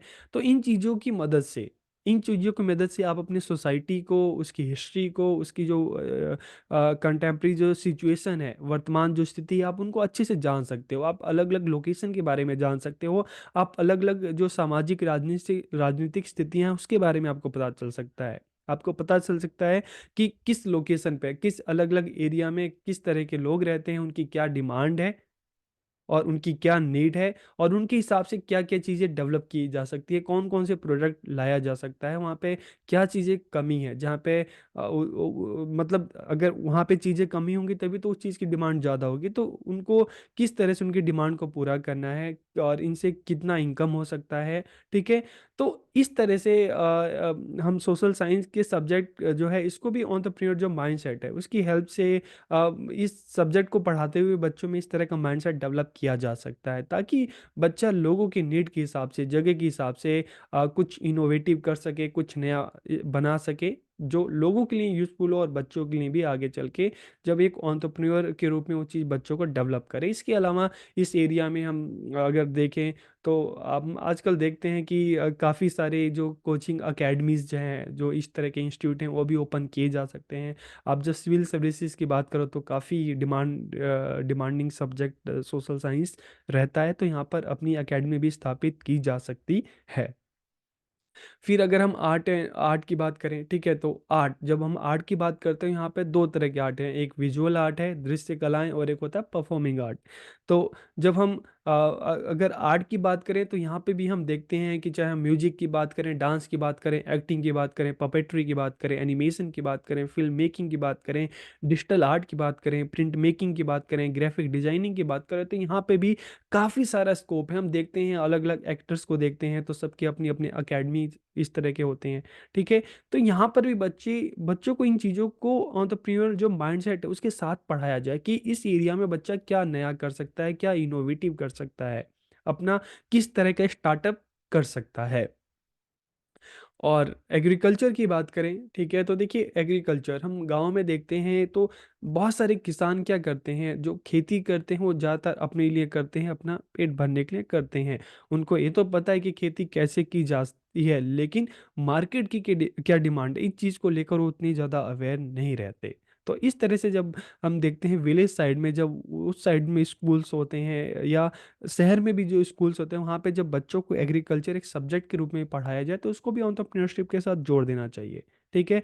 बच्चों को बताना चाहिए कि किस जगह पे कौन कौन सी फसल होती है, किस फसल को बोने से ज़्यादा फायदा होता है, कौन सी फसल कब बोनी है और ये फसल किसके लिए बोनी है, ठीक है। अगर हम इसकी डिमांड कहाँ पर है, आप कौन सी फसल अगर बोगे तो उससे आपको ज़्यादा फायदा होगा, आप उससे ज़्यादा अर्निंग कर सकते हो, लेटेस्ट जो टेक्नोलॉजी है उसके बारे में आपको पता चलेगा और एग्रीकल्चर से किस तरह से आप अपना प्रॉफिट कमा सकते हो, तो इस तरह से सारी चीज़ें पता चलेंगी। फिर अगर हम साइकोलॉजी की बात करें तो देखिए साइकोलॉजी में भी हम देखते हैं कि guidance and counselling services start की जा सकती है, अलग अलग स्कूल के लिए, कॉलेज के लिए, जो ऑफिसेज होते हैं, ठीक है, वहाँ के लिए स्टार्ट की जा सकती है। इसके अलावा डेवलपमेंट टूल्स एंड टेस्ट ये भी डेवलप किए जा सकते हैं। और लैंग्वेज की बात करें तो यहाँ पे भी अकेडमीज अलग अलग देखेंगे आप, लैंग्वेज की अकेडमीज जो है। और इसके अलावा लैंग्वेज की जो डेवलपमेंट ऑफ टूल्स, अलग अलग जो टूल्स होते हैं उसको भी डेवलप किया जा सकता है। कोचिंग इंस्टीट्यूट भी यहाँ पर ओपन किए जा सकते हैं। और अगर हम बात करें एजुकेशन, तो हम बीएड करते हैं, ठीक है, एमएड करते हैं, एमए एजुकेशन, तो ये भी एजुकेशन भी एक सब्जेक्ट है। तो यहाँ पे भी आप देखेंगे, चाहे हम टेक्निकल एजुकेशन की बात करें, मेडिकल एजुकेशन की बात करें, तो इसका भी अपना स्कोप है। इस एरिया में काफ़ी सारे जो अकेडमीज हैं, ठीक है, वो स्टार्ट किया जा सकता है, स्कूल्स ओपन किए जा सकते हैं, कॉलेजेस ओपन किए जा सकते हैं। तो इन चीज़ों को भी बच्चों को पढ़ाया जा सकता है, सिखाया जा सकता है। और अगर हम फिजिकल एजुकेशन की, जब हमने स्पोर्ट्स की बात उसमें हमने स्पोर्ट्स एक पॉइंट लिखा था, तो अगर उससे हम थोड़ा अपडेट करके फिजिकल एजुकेशन की बात करें, तो यहाँ पे भी हम देखते हैं आज के टाइम में, चाहे हम योगा की बात करें, ठीक है, उसका भी अपना एक बहुत बड़ा स्कोप है। ठीक है, इस क्षेत्र में एकेडमी, चाहे योगा की बात करें, ठीक है, कोचिंग सेंटर्स हैं, फिटनेस सेंटर हैं, जिम है, इस तरह के काफ़ी चीज़ें जो हैं इनोवेटिव किया जा सकता है। लोगों की नीड क्या है, क्या चीज़ें लैग करती हैं, इन चीज़ों का पता लगा के इस एरिया में भी काम किया जा सकता है। तो स्कूल्स में हम देखते हैं अलग अलग जो बच्चों को सब्जेक्ट पढ़ाए जा रहे हैं, तो उन सब्जेक्ट को इस तरह का जो एंटरप्रेन्योर माइंडसेट है उसके साथ लिंक करके पढ़ाया जा सकता है, ताकि बच्चे को पता चल सके कि इस एरिया में क्या स्कोप है और इसको किस तरह से यूज़ करके कुछ नया कर सकता है। तो इसमें काफ़ी सारे पॉइंट्स हैं। आप अलग अलग, आप भी डिसिप्लिन से आते होंगे, तो आप भी कुछ आपको लगे कि नहीं कुछ इसमें पॉइंट और ऐड करने चाहिए, तो आप इसमें ऐड करके आप अपने जो आंसर है आप उसको लिख सकते हैं, या इस चीज़ को और अच्छे से समझ सकते हैं। तो आपको वीडियो कैसा लगा कमेंट करके ज़रूर बताइए। आप सबका बहुत बहुत धन्यवाद। आज की इस वीडियो में हम दो नई बातें जानने वाले हैं। ये दो नई बातें कौन सी हैं, तो देखिए, इससे पहले की वीडियो में आपने एंटरप्रेन्योर्स के बारे में तो जान लिया कि एंटरप्रेन्योर्स कौन होते हैं, लेकिन यहाँ पर हम जानेंगे स्टूडेंट एंटरप्रेन्योर्स के बारे में कि स्टूडेंट एंटरप्रेन्योर्स या विद्यार्थी उद्यमी कौन है। और दूसरी बात हम करेंगे, जानेंगे mental and emotional wellbeing of student entrepreneurs की, जो विद्यार्थी उद्यमी हैं उनके मानसिक और भावनात्मक कल्याण के बारे में जानेंगे। तो इस वीडियो में हम ये दो जो पॉइंट हैं, दो बातें हैं जिसको जानने वाले हैं, समझने वाले हैं। तो वीडियो को आखिर तक देखिए, और वीडियो कैसा लगा कमेंट करके जरूर बताइए। तो वीडियो को हम शुरू करते हैं, और सबसे पहले हम जानते हैं हु आर स्टूडेंट एंटरप्रेन्योर्स की, विद्यार्थी उद्यमी कौन होते हैं। तो आप में से काफ़ी लोग हैं फेसबुक यूज़ करते होंगे, और आप सबको पता है कि जो फेसबुक है किसने बनाया, मार्क जुकरबर्ग ने बनाया। कब बनाया, जब वो स्टूडेंट थे, अपने हॉस्टल के जो रूम में उन्होंने फेसबुक को डेवलप किया अपने फ्रेंड के साथ। तो यहाँ पर हमें क्या समझ में आया, हमें क्या सीखा, हमने क्या जाना कि स्टूडेंट एंटरप्रेन्योर जो कुछ इनोवेटिव करता है, जो एक बिल्कुल नया प्रोडक्ट लेकर आता है। लेकिन स्टूडेंट एंटरप्रेन्योर्स मतलब, जब हम मार्क जुकरबर्ग का एग्जांपल देखते हैं कि जो भी एंटरप्रेन्योर है वो उस टाइम एक स्टूडेंट है, अपनी पढ़ाई कर रहा है, और पढ़ाई करते करने के साथ साथ उसने कुछ इनोवेटिव किया, एक नया प्रोडक्ट मार्केट में लाया, जैसे मार्क जुकरबर्ग ने किया। तो मार्क जुकरबर्ग को उस टाइम हम क्या कहेंगे, स्टूडेंट एंटरप्रेन्योर। तो student entrepreneurs refers to the practice of student starting and running their own business while still pursuing their education। की विद्यार्थी उद्यमी कौन है, कि जिसने अपना शिक्षा, अपनी एजुकेशन को जारी रखते हुए अपना स्वयं का व्यवसाय शुरू करने और चलाने का उसने अभ्यास किया या उसको चलाया, तो उसे ही हम क्या कहेंगे, स्टूडेंट एंटरप्रेन्योर्स। तो अब हम इसके अगर कैरेक्टरिस्टिक्स की बात करते हैं, विशेषताओं की बात करते हैं, तो they have their on business venture, की इनका अपना स्वयं का व्यवसाय या उद्यम होता है। और साथ ही साथ दूसरी इसकी क्या है terms and condition, they are currently enrolled in school और कॉलेज, की वे वर्तमान में विद्यालय अथवा महाविद्यालय कॉलेज में एनरोल्ड होते हैं, और साथ ही साथ उनका अपना खुद का व्यवसाय होता है जो उनके द्वारा शुरू किया गया होता है। तो उसे हम क्या कहते हैं, student on the pure. The level of enthusiasm and creativity in them is very high, और उनमें उत्साह और रचनात्मकता का स्तर बहुत ही हाई होता है, बहुत ही उच्च होता है। यह विद्यार्थियों के लिए अपने जुनून और विचारों को मूर्त व्यवसाय में बदलने का एक तरीका है। तो स्टूडेंट जो कुछ करना चाहते हैं, जो कुछ इनोवेटिव करना चाहते हैं, फिर वो वेट नहीं करते कि जब उनकी डिग्री कंप्लीट हो जाएगी फिर करेंगे। वो स्टूडेंट लाइफ पढ़ते पढ़ते ही जब वो कुछ इनोवेटिव करते हैं, एक नया प्रोडक्ट मार्केट में लेके आते हैं, तो उसे हम क्या कहते हैं, स्टूडेंट एंटरप्रेन्योर या विद्यार्थी उद्यमी। Student entrepreneurs are creative individual, कि विद्यार्थी उद्यमी एक रचनात्मक व्यक्ति होते हैं। मार्केट में देखते हैं, लोगों की नीड को देखते हैं और बिल्कुल एक नया प्रोडक्ट लॉन्च करते हैं, एक नई चीज लेकर आते हैं। जैसे हमने बात की, भारत में जब फ्लिपकार्ट आया था तो बिल्कुल एक नई चीज थी। लोग मार्केट जाते थे, लेकिन फ्लिपकार्ट के थ्रू मार्केट ही घर पर आ गया। दे have a passion for helping others with in their community. और उनका पर्पस क्या होता है कि अपने कम्युनिटी में लोगों की हेल्प करना। जैसे फ्लिपकार्ट की बात करें, जब फ्लिपकार्ट आया था तो इसका मेन पर्पस क्या था? प्रॉफिट कमाना नहीं। तो हर कोई भी एंटरप्रेन्योर है, काम करता है, तो हाँ, ये चाहता है कि उसको पैसे मिले, लेकिन इनका मेन पर्पस क्या है? जब हम स्टूडेंट एंटरप्रेन्योर की बात करते हैं तो मेन पर्पस है कि उनका जो जुनून है, जो कुछ करना चाहते हैं उसको करना, और साथ ही साथ दूसरों की हेल्प करना। चाहे मार्क जुकरबर्ग ने जब फेसबुक बनाया तो एक तरह का एक प्लेटफॉर्म था जहाँ पे यूनिवर्सिटी के जो बच्चे हैं आपस में बात कर सके। तो इनका जो मेन पर्पस क्या होता है कि जो उन्होंने सोचा है उसको इम्प्लीमेंट करना, उसको एक मूर्त रूप देना। और इसका अलावा दूसरी चीज क्या होता है कि दूसरों की हेल्प करना। इसके अलावा their startup businesses can range from web design to serving tea and coffee, की उनका जो काम है वो बिल्कुल आप कह सकते हो कि निम्न स्तर से बिल्कुल निचले स्तर से, चाय कॉफी से लेकर या वेब डिजाइनिंग से लेकर फिर धीरे धीरे करके करते काफी इनका लेवल ऊपर चला जाता है। जैसे हम भारत में देखते हैं एमबीए चाय वाला, तो उसको भी हम देखते हैं कि एक चाय के टपली से स्टार्ट किया और धीरे धीरे काफी आगे बढ़ गया। तो student entrepreneurs are not motivated by money, कि मनी के द्वारा प्रेरित नहीं होते। इनका पर्पस जो होता है, मेन जो स्टार्टिंग का पर्पस मनी या लाभ कमाना नहीं होता, बल्कि दूसरों की हेल्प करना, या उनके अंदर का जो कुछ करना चाहते हैं, जुनून है कि हाँ मुझे ये करना है, तो वो अंदर की जो चाहत है उसको इम्प्लीमेंट करना। तो उनका मेन पर्पस यही होता है कि एक तरह से दूसरों के लिए एक कुछ करना चाहते हैं, सोसाइटी के लोगों के लिए कुछ इनोवेटिव करना चाहते हैं। तो इनका मेन पर्पस लाभ कमाना नहीं होता। They have a strong desire to do something new and creative, कि उनमें कुछ नया और रचनात्मक करने की तीव्र इच्छा होती है। दे आर लेस कॉम्पिटिटिव, ये तो इतने कॉम्पिटिटिव नहीं होते, बल्कि वो कुछ करना चाहते हैं। कंपटीशन तो कब आता है कि जब हम दूसरों से आगे बढ़ना है हमें, लेकिन यहाँ पे उनको उनका इच्छा दूसरों से आगे बढ़ने की नहीं, बल्कि जो उन्होंने सोचा है, जो एक कुछ नया करना चाहते हैं वो चीजें करनी है। दे इंजॉय देयर वर्क, वे अपने काम का आनंद लेते हैं। तो ये इनकी विशेषताएं हैं।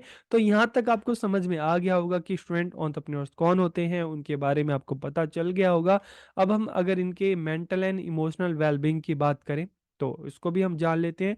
तो अभी तक जो इनकी विशेषताएं हमने देखी, वहां से हमें क्या क्या चीजें पता चला, चाहे हम मेंटल बात करें या इमोशनल वेलबींग की। अगर यहाँ पे बात करें, क्रिएटिव होते हैं, ये बहुत ज्यादा क्रिएटिव होते हैं। जो भी सोसाइटी में चला आ रहा है तो इनके प्रोडक्ट सबसे हटकर कुछ नया करने की चाहत इनकी होती है। तो बहुत ज्यादा ये क्या होते हैं, क्रिएटिव होते हैं। चाहे हम भारत में ओला की बात करें, उबर की बात करें, जोमेटो की बात करें, स्विगी की बात करें, फ्लिपकार्ट की बात करें, मिंत्रा की बात करें, तो जो भी आप ये देखोगे नए नए प्रोडक्ट आए, ये कुछ ये सोसाइटी में जो चले आ रहे थे उससे बिल्कुल हटके था। और मेन पर्पस क्या था उस टाइम, कि लोगों को मतलब लाभ पहुंचाना, लोगों की लाइफ को और ज्यादा इजी करना।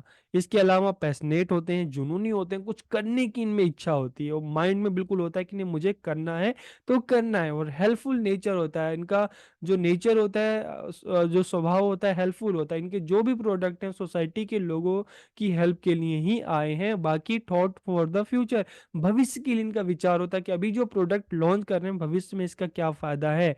लेस कॉम्पिटेटिव होते हैं, इतनी ज्यादा कॉम्पिटेटिव ये नहीं होते। इनके माइंड में क्या होता है कि जो उन्होंने सोसाइटी में प्रॉब्लम देखी है उसको सॉल्व करना। एनर्जेटिक माइंड होता है इनका, बिल्कुल डिजायर टू चेंज, और परिवर्तन करने की इनकी इच्छा होती है। तो ये इनके पॉइंट जो है, आप इसमें मेंटल एंड इमोशनल वेलबींग में ये सारे आप पॉइंट यहाँ पर आप डाल सकते हैं। तो यहाँ पर आपको समझ में आ गया होगा कि स्टूडेंट एंटरप्रेन्योर्स क्या होते हैं, और इनके मेंटल एंड इमोशनल वेलबींग के बारे में भी हमने समझ लिया, जान लिया। तो वीडियो आपको कैसा लगा कमेंट करके जरूर बताइए। आप सबका बहुत बहुत धन्यवाद। जब हम क्रिएटिविटी की बात करते हैं तो मतलब क्या है, कुछ नया सोचना, कुछ नया करना, बाकी लोग जिस तरह से सोचते हैं उनसे हटकर सोचना। तो जब हम इसको एंटरप्रेन्योरशिप में हम इसको लाते हैं तो एक एंटरप्रेन्योर भी क्या करता है, वो उसका जो आइडिया होता है बिल्कुल क्रिएटिव होता है, बिल्कुल नया होता है। वो क्या करता है, बाकी जो मार्केट में और बिजनेसमैन जो अपना काम कर रहे हैं उनसे हटकर सोचता है और एक बिल्कुल एक नए प्रोडक्ट के साथ मार्केट में आता है, लोगों की नीड को देखता है, ज़रूरत को देखता है और अपने एक नए प्रोडक्ट के साथ आता है ताकि लोगों की लाइफ और आसान हो सके। तो फिर हम चाहे ज़ोमैटो की बात करें, चाहे स्विगी की बात करें, चाहे अमेज़न की बात करें, चाहे फ्लिपकार्ट की बात करें, चाहे मिंत्रा की बात करें, चाहे ओला की बात करें, चाहे उबर की बात करें, ये सब क्या है? ये सब एक क्रिएटिव सोच का ही तो एक रिजल्ट है, एक परिणाम है। तो आज के इस वीडियो में हम बात करने वाले हैं एंटरप्रेन्योरशिप इन एजुकेशन में क्रिएटिविटी के बारे में बात करने वाले हैं, रचनात्मकता के बारे में बात करने वाले हैं और इस वीडियो में हम जानेंगे क्रिएटिविटी होती क्या है, हम इसके कंसेप्ट की बात करेंगे, इंपॉर्टेंस की बात करेंगे और स्टेप्स की बात करेंगे। तो वीडियो को आखिरी तक देखिए और वीडियो कैसा लगा कमेंट करके ज़रूर बताइए। तो हम वीडियो को शुरू करते हैं और सबसे पहले क्रिएटिविटी के बारे में जान लेते हैं। तो बेसिक कंसेप्ट तो आपका क्लियर हो गया होगा, क्रिएटिविटी क्या होती है। It is the ability to create new things और थिंक ऑफ न्यू आइडियाज़, कि यह नई चीज़ें बनाने या नए विचारों के बारे में सोचने की क्षमता को रचनात्मकता कहा जाता है। It is the ability to develop new ideas, कि यह नए विचारों को विकसित करने की क्षमता है। जैसे हम अमेज़न की बात करें, फ्लिपकार्ट की बात करें, स्विगी की बात करें, तो एक टाइम ऐसा था कि लोगों को मार्केट जाना है, सामान लेना है तो उनको मार्केट जाना पड़ता था। नए कपड़े लेने हैं, अपने लिए नई चीज़ें खरीदनी है, सब्ज़ी लेनी है तो उसके लिए मार्केट जाना पड़ता था। लेकिन धीरे-धीरे हमने देखा कि हमारे यहाँ एंटरप्रेन्योर्स एक नई सोच के साथ आए कि क्यों ना कुछ ऐसा किया जाए कि लोगों का टाइम बचा लिया जाए। लोगों को आने-जाने में ज़्यादा प्रॉब्लम ना हो। तो सोसाइटी में इस प्रॉब्लम को देखा, लोगों की नीड को देखा और एक बिल्कुल नए विचार के साथ फिर चाहे अमेज़न की बात करें, फ्लिपकार्ट की बात करें, मिंत्रा की बात करें, तो इस तरह से हम देखते हैं बहुत सारे प्लेटफ़ॉर्म आए, बहुत सारे इस तरह के ऐप्स आए, जिन्होंने लोगों की लाइफ़ को और आसान बना दिया। लेकिन ये सब क्या थे? एक क्रिएटिव जो सोच है उसी का एक रिज़ल्ट है, एक परिणाम है। तो जब हम क्रिएटिविटी की बात करते हैं तो it is the ability to develop new ideas, कि यह नए विचारों को विकसित करने की क्षमता है। It is the ability to discover new ways of looking at problem, की समस्याओं को देखने का एक बिल्कुल नया तरीका है। मतलब क्या है कि समस्याओं को समस्याओं की तरह ना देखो बल्कि उसको एक अपॉर्चुनिटी की तरह देखो, उसको एक सॉल्यूशन की तरह देखो और उन प्रॉब्लम से ही एक नया आइडिया लेकर अपने लिए एक नई अपॉर्चुनिटी, एक नए अवसर की तलाश करो, खोज करो। हाँ, जैसे अमेज़न की बात कर रहे हैं, हम फ्लिपकार्ट की बात कर रहे हैं, ठीक है? इसके अलावा जैसे मार्क ज़ुकरबर्ग ने जब फ़ेसबुक बनाया था, तो उनका भी तो यही पर्पज़ था ना कि कुछ ऐसा किया जाए कि लोग एक-दूसरे से कम्युनिकेट कर सकें, एक-दूसरे से जुड़ सकें। तो उन्होंने जो है फ़ेसबुक बनाया, एक प्लेटफ़ॉर्म ऐसा बनाया जहाँ पे लोग एक-दूसरे से जुड़ सकते हैं। तो जब हम बात करते हैं क्रिएटिविटी की बात करते हैं तो it is the ability to discover new ways of looking at problem, की प्रॉब्लम को एक नए तरीके से देखो, एक सॉल्यूशन की तरह देखो, एक नए अपॉर्चुनिटी की तरफ देखो।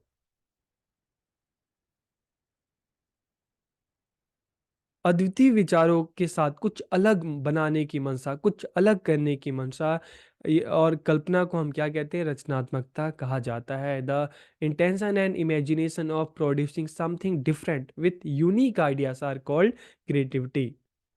It is the capability of conceiving something original और अनयूजुअल, की यह कुछ मूल या असामान्य कल्पना करने की क्षमता है। तो यहाँ पर आपको समझ में आ गया होगा कि क्रिएटिविटी या रचनात्मकता क्या होती है। अब अगर हम इसके इंपॉर्टेंस की बात करें, महत्व की बात करें, क्रिएशन ऑफ इनोवेटिव आइडियाज़, की अभिनव विचारों का, बिल्कुल नए विचारों का, ओरिजिनल विचारों का जो निर्माण है उसे ही हम क्या कहते हैं? क्रिएटिविटी कहते हैं। Novel ways to develop and improve the product, की उत्पादों को विकसित करने और सुधारने के नए तरीके। मोबाइल फ़ोन आया, मोबाइल फ़ोन से पहले हम बात करते हैं, टेलीफ़ोन आया, तो एक बिल्कुल नए आइडियाज़ के साथ टेलीफ़ोन का, कंप्यूटर का निर्माण हुआ। लेकिन आगे चलकर अब उन प्रोडक्ट्स को अपडेट करना है, अपग्रेड करना है तो कैसे किया गया? हम कंप्यूटर की बात करते हैं तो कंप्यूटर पहले एक जगह रहता था, लेकिन आगे चल के लोगों ने सोचा, अ, साइंटिस्ट ने सोचा कि क्यों ना कुछ ऐसा किया जाए कि जो हम कंप्यूटर का यूज़ कर रहे हैं, हम एक जगह से दूसरी जगह इसको आराम से लेकर आ जा सकें। तो फिर धीरे-धीरे हमने देखा कि लैपटॉप बना और आगे चल के जब फोन का आविष्कार हुआ, टेलीफोन का आविष्कार हुआ, तो उसके बाद वहां पर भी एक बिल्कुल नया आइडिया कि चलो क्यों ना कुछ ऐसा किया जाए कि हम अपने मतलब कहीं पे भी जाकर हम कहीं भी किसी जगह से एक दूसरे से बात कर सकें, एक दूसरे को देख सकें। तो धीरे धीरे टेलीफोन आया, टेलीफोन, फिर मोबाइल फोन, फिर स्मार्टफोन। तो इस तरह से हम देख रहे हैं कि novel ways to develop develop and improve the product की जो प्रोडक्ट है उनको विकसित करना और उनको सुधार करना। Thinking out of the world, बिल्कुल बॉक्स से आउट ऑफ द बॉक्स, जिस तरह से सोसाइटी सोच रही है उससे कुछ अलग हटकर सोचना। क्योंकि मान लो जिस तरह से सोसाइटी सोचती है, अगर उस तरह से इस तरह के एंटरप्रेन्योर सोचते तो सिंपल सा है कि मार्केट में लोग जाते जा रहे हैं सामान लेने के लिए, रेस्टोरेंट में जा रहे हैं खाना खाने के लिए, तो आप क्या करते? आप भी अपना एक रेस्टोरेंट खोल देते उसी मार्केट में, आप भी अपना एक शॉप खोल देते उसी मार्केट में। तो एक नॉर्मल ये विचार है। लेकिन क्रिएटिविटी क्या है? क्रिएटिविटी है कि चलो कुछ ऐसा करें कि लोगों को मार्केट मार्केट लोगों के घर पे आ जाए, रेस्टोरेंट लोगों के घर आ जाए, टैक्सी लोगों के घर आ जाए। तो ये क्या था? बिल्कुल innovative, out of the box जाकर सोचना, thinking out of the world, दुनिया से बाहर की सोच। तो इसे ही हम क्या कहते हैं? क्रिएटिविटी कहते हैं। अब हम बात करते हैं steps to generate creative ideas की। जो इस तरह का जो क्रिएटिव आइडिया होता है, रचनात्मक विचार होता है, इसको उत्पन्न करने के लिए क्या कदम है, इसके क्या स्टेप्स हैं, तो उसकी बात करते हैं। सबसे फर्स्ट स्टेप की बात करते हैं, अपॉर्चुनिटी और प्रॉब्लम रिकग्निशन की, अवसर या समस्या की पहचान करना। आइडियाज तभी आता है ना जब आपके सामने एक अपॉर्चुनिटी आप देखोगे, आपके सामने कोई प्रॉब्लम है, तभी तो आइडिया आता है। तो इसलिए सबसे पहले जरूरी क्या है?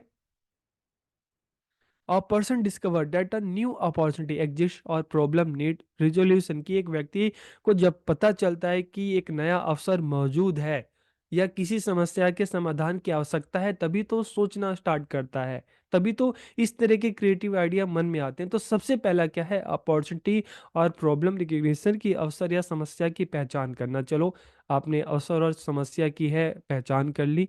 अब क्या है? इमर्शन है, आप प्लावन है या उसमें डूबना। अब धीरे धीरे जो समस्या आ गई है तो आप सोचना शुरू करते हो कि उसका क्या समाधान हो सकता है। तो फिर धीरे धीरे आप माइंड को उतना डीप में ले जाकर चीज़ों को सोचते हैं कि अच्छा अब किस तरह से सॉल्यूशन हो सकता है, क्या आइडिया है, क्या विचार है, क्या करें, किस तरह से हम उस प्रॉब्लम को सॉल्व कर सकें। तो व्यक्ति समस्या पर ध्यान केंद्रित करता है और उसमें डूब जाता है जब तक कि सॉल्यूशन नहीं मिलता। तो इसे हम क्या कहते हैं? इमर्शन कहते हैं। ही और she will recall and collect information that seems relevant, कि वह प्रासंगिक प्रतीत होने वाली जानकारी को याद करेगा, इकट्ठा करेगा। और अलग अलग जो सोर्सेस हैं, अगर हम इंक्यूबेशन की बात करें, उद्भवन की बात करें, तो इसमें क्या होता है? इस टाइप में अगर हम देखते हैं, in this process the knowledge and information is assimilated, कि इस प्रक्रिया में ज्ञान और सूचना को आत्मसात किया जाता है। आप अलग अलग जगह से, अलग अलग सोर्सेस से आप चीज़ों को जान रहे हैं और धीरे धीरे उसको आत्मसात कर रहे हैं, उस चीज़ को समझ रहे हैं। It is the stage of subconscious assimilation of knowledge, किया ज्ञान के अवचेतन को आत्मसात करने का एक चरण है। तो फर्स्ट स्टेप में आपने क्या किया? आपने प्रॉब्लम को आइडेंटिफाई किया, आपने जो अपॉर्चुनिटी है उसको आइडेंटिफाई किया। सेकंड स्टेप में आपने क्या किया? धीरे धीरे आपने सोचना स्टार्ट किया, आपने अलग अलग सोर्सेज से जानकारी इकट्ठा की। और थर्ड स्टेज में आपने उस जानकारी को बिल्कुल समझने की कोशिश कर रहे हैं, आप उसको आत्मसात कर रहे हैं। और फिर जब हम फोर्थ स्टेज की बात करें, इनसाइट, तो फिर नहीं होता, कभी कभी आप बैठे रहते हैं कुछ सोचते हैं, फिर अचानक से आ जाता है कि अच्छा आइडिया, मतलब अचानक से आपके दिमाग में इस तरह का फिर विचार आता है। तो समस्या पर विजय प्राप्त करने वाला समाधान अप्रत्याशित समय पर व्यक्ति के दिमाग में अचानक से कौन जाता है। और ये कभी भी इस तरह का विचार आ सकता है। अ, चाहे आप सोने के लिए जा रहे हो, चाहे आप नहा रहे हो, चाहे आप भाग रहे हो, आप किसी काम में बिजी हो, अचानक से वो आइडिया आता है। तो सबसे पहले हमने बात की, प्रॉब्लम को आइडेंटिफाई करेंगे या अपॉर्चुनिटी को आइडेंटिफाई करेंगे, फिर उसके बारे में आप सोचना स्टार्ट करेंगे, जो डाटा है, रिसोर्सेस आप कलेक्ट करेंगे, फिर आप धीरे धीरे उसको आत्मसात करेंगे, चीज़ों को जानेंगे, समझेंगे। और फिर धीरे धीरे इतना करने के बाद फिर आपको अचानक से इस तरह का विचार आता है, अच्छा ये आइडिया ऐसा करेंगे तो उस प्रॉब्लम का सॉल्यूशन मिल सकता है। चलो अब आपको आइडिया भी आ गया। फिर आपका जो आइडिया है आप क्या करोगे? उसको सबसे पहले वेरीफाई करोगे कि उसमें उस समस्या का समाधान करने की योग्यता है भी कि नहीं। वेरीफाई करने के बाद फिर आप क्या करोगे? लास्ट में हम क्या करेंगे? उसको अप्लाई करेंगे। तो इस तरह से हमने देखा कि जो क्रिएटिविटी है उसको डेवलप करने के, जो क्रिएटिव आइडियाज है उसको डेवलप करने के क्या क्या स्टेप्स होते हैं।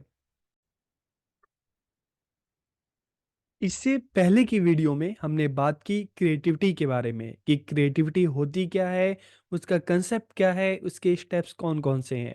और इस वीडियो में हम बात करने वाले हैं, जानने वाले हैं टेक्निक्स फॉर फोस्टरिंग क्रिएटिविटी की रचनात्मकता को बढ़ाने की कौन कौन सी तकनीकें हैं। तो इस वीडियो में हम जानेंगे उन टेक्निक्स के बारे में। तो वीडियो को आखिरी तक देखिए। वीडियो कैसा लगा कमेंट करके ज़रूर बताइए। तो वीडियो को हम शुरू करते हैं। और सबसे पहले हम बात करते हैं व्हाट आर क्रिएटिविटी टेक्निक्स की रचनात्मक तकनीकें क्या होती हैं। तो creativity techniques represent method that promote creative thinking की रचनात्मकता तकनीकें उन तरीकों का प्रतिनिधित्व करती है जो रचनात्मक सोच को बढ़ावा देते हैं। Its associated skills such as idea generation, open mindedness and problem solving की इसमें जैसे विचार निर्माण, खुले दिमाग, समस्या समाधान, ये सारी चीजें इसमें आती हैं। और आप इन तकनीकों का उपयोग सहयोगात्मक और स्वतंत्र दोनों ही गतिविधियों के लिए कर सकते हैं। आप एक टीम में भी कर सकते हैं, खुद भी आप अकेले इंडिविजुअली आप इस तकनीकों का इस्तेमाल कर सकते हैं, ताकि जो इस तरह की जो क्रिएटिव थिंकिंग है, जो रचनात्मक जो सोच है, वो डेवलप हो सके, उसको विकसित किया जा सके। और अगर हम एग्जाम्पल की बात करें इसके, तो a team developing a new product service और इनिशिएटिव में use creative techniques to generate innovative ideas to pursue. मान लो कोई हम फर्म की बात कर रहे हैं, कोई कंपनी की बात कर रहे हैं, या हम एक क्लासरूम की बात करते हैं। तो अगर कोई प्रॉब्लम आती है तो उस प्रॉब्लम का सॉल्यूशन कैसे ढूंढना है, तो उसके लिए हमें चाहिए टेक्निक्स, क्रिएटिव टेक्निक्स। एक अच्छा आइडिया चाहिए। अच्छा आइडिया कैसे डेवलप होगा? जब एक टीम के सभी लोग मिलकर जो भी समस्या है उसका समाधान सोचेंगे, उससे हर कोई उसके बारे में सोचेगा। तो हो सकता है कि एक क्लास में 40 लोग हैं तो 40 आइडिया हैं, और उन 40 आइडियाज में से 4 आइडियाज ऐसे हों जो सबसे अच्छे हों। तो फिर अब यहाँ पर तो एक चीजें आती है ना कि लोग सोचेंगे कैसे, उनको किस तरह की अपॉर्चुनिटी दी जाए ताकि लोग सोचें। तो यहाँ पर हम उन्हीं टेक्निक्स की बात करने वाले हैं, ताकि इस तरह के नवीन विचार जो हैं वो डेवलप हो सके, इस तरह के आइडियाज जो हैं वो आ सके। एक व्यक्ति जो वर्क प्लेस की चुनौती का सामना करता है, वह समस्या को फिर से परिभाषित करने और इसे हल करने के लिए रचनात्मक समाधान तैयार करने की इन तकनीकों का उपयोग कर सकता है। आप स्कूल में जाते हैं, कॉलेजेस में जाते हैं, आगे चलकर जॉब लगेगी, आप अपने ऑफिस में जाएंगे, तो हो सकता है कि हर रोज आपको एक नया प्रोजेक्ट मिले, एक नई समस्या मिले। तो अब उस समस्या का समाधान कैसे करेंगे? या तो आप इंडिविजुअली ढूंढेंगे, या तो आप ग्रुप में मिलकर ढूंढेंगे। और किस तरह से ढूंढेंगे, तरीका क्या होगा, तो उसी की बात हम इस वीडियो में करेंगे। तो हम बात करते हैं टेक्निक्स फॉर फोस्टरिंग क्रिएटिविटी की रचनात्मकता को बढ़ाने की क्या क्या तरीके हैं, क्या क्या टेक्निक्स हैं। तो यहाँ पर हम 6 टेक्निक्स की बात करेंगे, और ज़्यादा भी हो सकती हैं। और एग्जाम में आए तो आप कोई भी इनमें से 4-5 लिख सकते हैं। तो ब्रेनस्टॉर्मिंग, जिसको हिंदी में विचार मंथन कहते हैं, ब्रेन राइटिंग, मस्तिष्क लेखन, random words, role play, mind mapping, ideal final result. तो ये 6 टेक्निक्स हैं। अब एक एक करके हम इन पे बात करते हैं। तो सबसे पहले अगर हम ब्रेनस्टॉर्मिंग की बात करें, विचार मंथन मतलब विचारों पर मंथन करना, तो ये ग्रुप में एक ग्रुप टेक्निक है। तो किस तरह से होती है? This is a common technique for generating idea, कि यह विचार उत्पन्न करने की एक समान तकनीक है। और इसमें विचार कैसे उत्पन्न किए जाते हैं? In this technique idea have to be generated within a fix time limit. तो यहाँ पर आप एक ग्रुप में हैं, मान लो एक क्लास है, या आप एक एंटरप्रेन्योर है, आपकी अपनी एक टीम है, कोई एक स्पेसिफिक प्रॉब्लम आ गई, तो अब सॉल्यूशन कैसे होगा? तो यहाँ पर क्या होगा कि मान लो आप एक क्लासरूम में या एक रूम में आप एज अ बॉस और बाकी जो एम्प्लॉई हैं, ठीक है, 30-40 एम्प्लॉयज वहाँ पे आप बैठ गए। अब आपने सबसे कहा कि अच्छा ये हमारे सामने प्रॉब्लम है, अब आप सबको इसके बारे में सोचना है, और आप सबको 10 मिनट्स का टाइम दिया जाता है। आप इसके इस प्रॉब्लम के बारे में सोचो कि इसका सबसे अच्छा सॉल्यूशन क्या हो सकता है। तो यहाँ पर क्या किया जा रहा है? इस तकनीक में एक समय सीमा के भीतर विचार उत्पन्न करना होता है, और जो पार्टिसिपेंट हैं क्या करते हैं? विचार उत्पन्न करते हैं, उसके बारे में सोचते हैं, और उनको जो भी अच्छा सॉल्यूशन लगता है अपने विचार एक दूसरे को शेयर करते हैं, साझा करते हैं। और फिर जितने भी विचार उत्पन्न हुए हैं मान लो 40 लोग हैं, 40 विचार उत्पन्न हुए हैं, फिर डिस्कस किया जाता है कि इनमें से सबसे अच्छा विचार कौन सा है जिससे उस प्रॉब्लम को सॉल्व किया जा सकता है। तो फिर इस तरह से क्या होता है, विचार मंथन के द्वारा एक अच्छा जो विचार है उत्पन्न होता है, जिससे उस जो भी पर्टिकुलर जो प्रॉब्लम है उसको सॉल्व किया जाता है। तो इस तरह से होता है ब्रेनस्टॉर्मिंग, विचार मंथन। फिर अगर ब्रेन राइटिंग की बात करें तो ये भी ब्रेनस्टॉर्मिंग से मिलता जुलता है। यहाँ पर क्या किया जाता है, in this the group identify a problem related to their project, कि कोई भी ग्रुप है अपने प्रोजेक्ट से रिलेटेड, अपने काम से रिलेटेड एक प्रॉब्लम को आइडेंटिफाई करता है, और फिर क्या करता है, ग्रुप में सबसे कहता है कि इसका जो भी एक उचित समाधान है आप इसको एक पर्ची पे लिखो।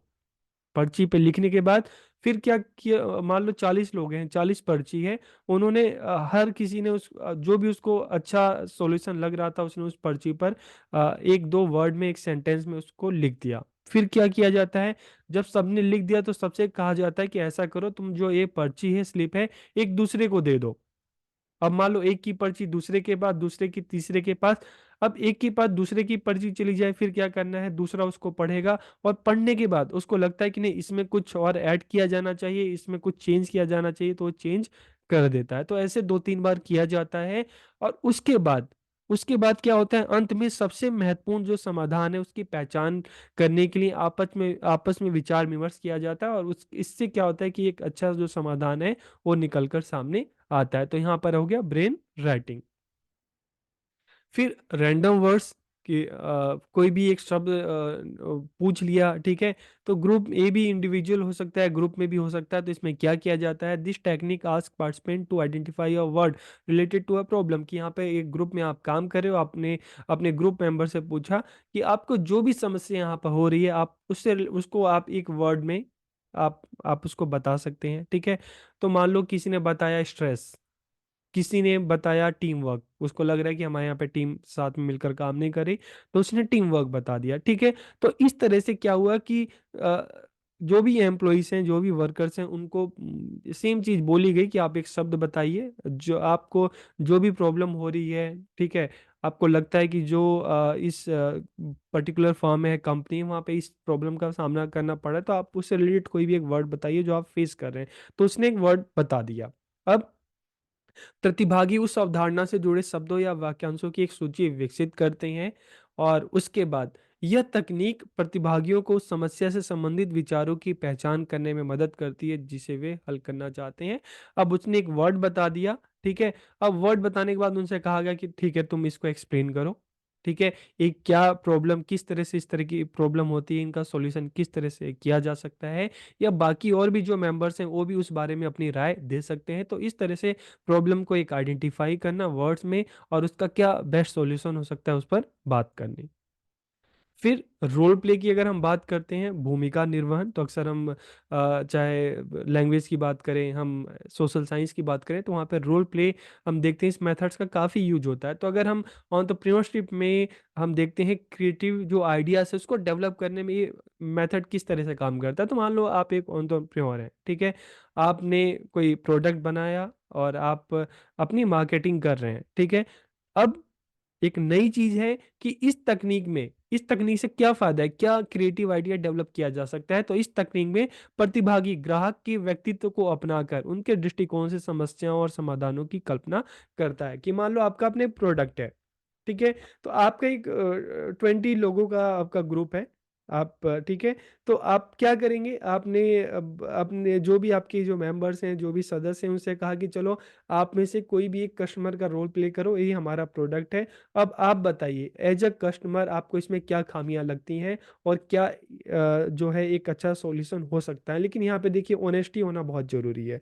तो जो भी एम्प्लॉइज हैं वो कस्टमर का रोल प्ले करेगा, और उस हिसाब से फिर बताएगा कि अच्छा ये है, इसका क्या फ़ायदा है, क्या नुकसान है, और जो नुकसान फ़ायदा जो भी पता चलेगा फिर उस पर काम किया जाएगा, ताकि एक अच्छा प्रोडक्ट मार्केट में आ सके, और जो भी पब्लिक की जो प्रॉब्लम है उसको ध्यान में रखकर एक अच्छी चीज़, उसकी कमियों को दूर करके एक अच्छी चीज़ पब्लिक तक पहुंचाई जा सके। तो ग्राहक के नज़रिए से उत्पाद के बारे में सोचने से उन विचारों और समाधानों को विकसित किया जा सकता है जो उनकी इच्छाओं और ज़रूरतों को पूरा करता है। तो इस तरह से भी जो क्रिएटिव आइडियाज हैं डेवलप किए जा सकते हैं। इसके अलावा माइंड मैपिंग, तो आप इस इमेज में देख रहे होंगे माइंड मैपिंग। तो माइंड मैपिंग क्या होती है? तो इसमें क्या होता है, इसमें जो पार्टिसिपेंट होते हैं वो व्हाइट बोर्ड पे या कागज के टुकड़े पर एक समस्या का विवरण लिखते हैं। मान लो ब्लैक बोर्ड पे एक समस्या का विवरण लिख दिया, एक ब्लैक बोर्ड पे लिख दिया एक समस्या। अब उसके बाद क्या होगा कि फिर वे समस्या कथन के आसपास के क्षेत्रों से संबंधित अवधारणा या समाधानों को जोड़ते हैं। जैसे इस इमेज में बीच में माइंड मैप लिखा हुआ है, तो वहां पर हमने जो भी एम्प्लॉई है या बच्चे हैं, उसने अपनी एक समस्या लिख दिया। अब समस्या है कि सिंपल सी चीज़ है, अगर हम बात करते हैं कि पब्लिक है तो उनको एक समस्या फेस करनी पड़ती है कि उनको सामान लेने के लिए दूर मार्केट में जाना पड़ता है। ठीक है, तो अब उस समस्या के कारण क्या हो सकते हैं, तो अब अलग अलग लाइन खींचते हैं बीच में। अब बीच में हमने प्रॉब्लम लिख दी और उसके बाद लाइन खींचकर अलग अलग, जैसे आपने देखे चारों तरफ जो सर्कल और स्क्वायर टाइप में बने हुए हैं, तो वहां पर उनके कारण लिख दिए। और फिर और आगे लाइन खींचकर उन कारण के क्या क्या सॉल्यूशन हो सकते हैं, क्या क्या समाधान हो सकते हैं। तो जो भी माइंड में आपने चीजों के बारे में सोच रहे हैं, जो भी आपको आ रहा है, उसको आपने एक माइंड मैपिंग के थ्रू आपने उसको पूरा बोर्ड पर लिख दिया। तो इसमें क्या है, draw lines between them to note the connection, की कनेक्शन को नोट करने के लिए बीच में रेखाएं खींच दी।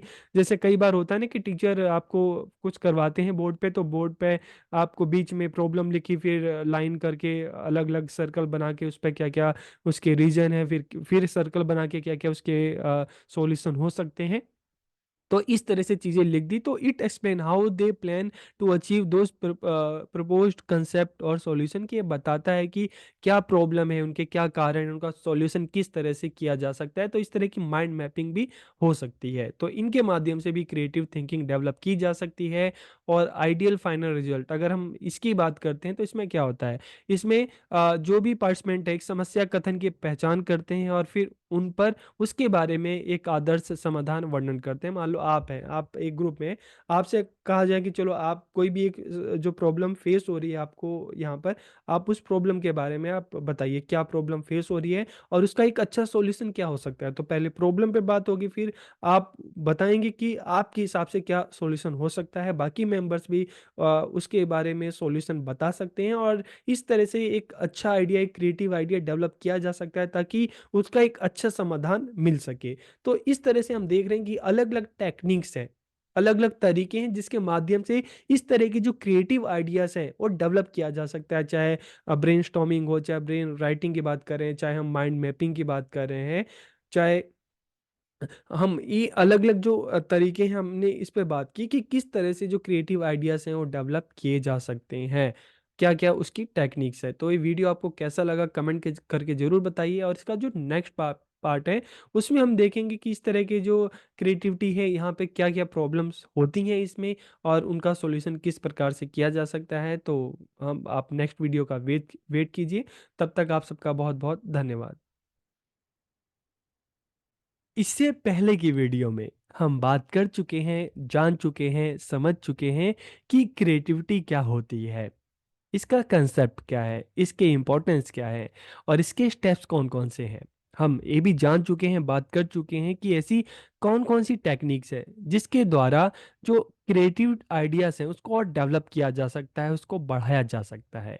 और आज के इस वीडियो में हम बात करेंगे, जानेंगे ओवरकमिंग बैरियर्स टू क्रिएटिविटी, की रचनात्मकता की बाधाओं पर काबू पाना। तो इस वीडियो में सबसे पहले हम जानेंगे कि रचनात्मकता की जो बाधाएं हैं, बैरियर्स टू क्रिएटिविटी, कौन कौन सी इस तरह की बाधाएं हैं। फिर हम बात करेंगे कि इन पर काबू कैसे पाया जाए। तो वीडियो को हम शुरू करते हैं और आप सभी वीडियो को आखिरी तक देखिए।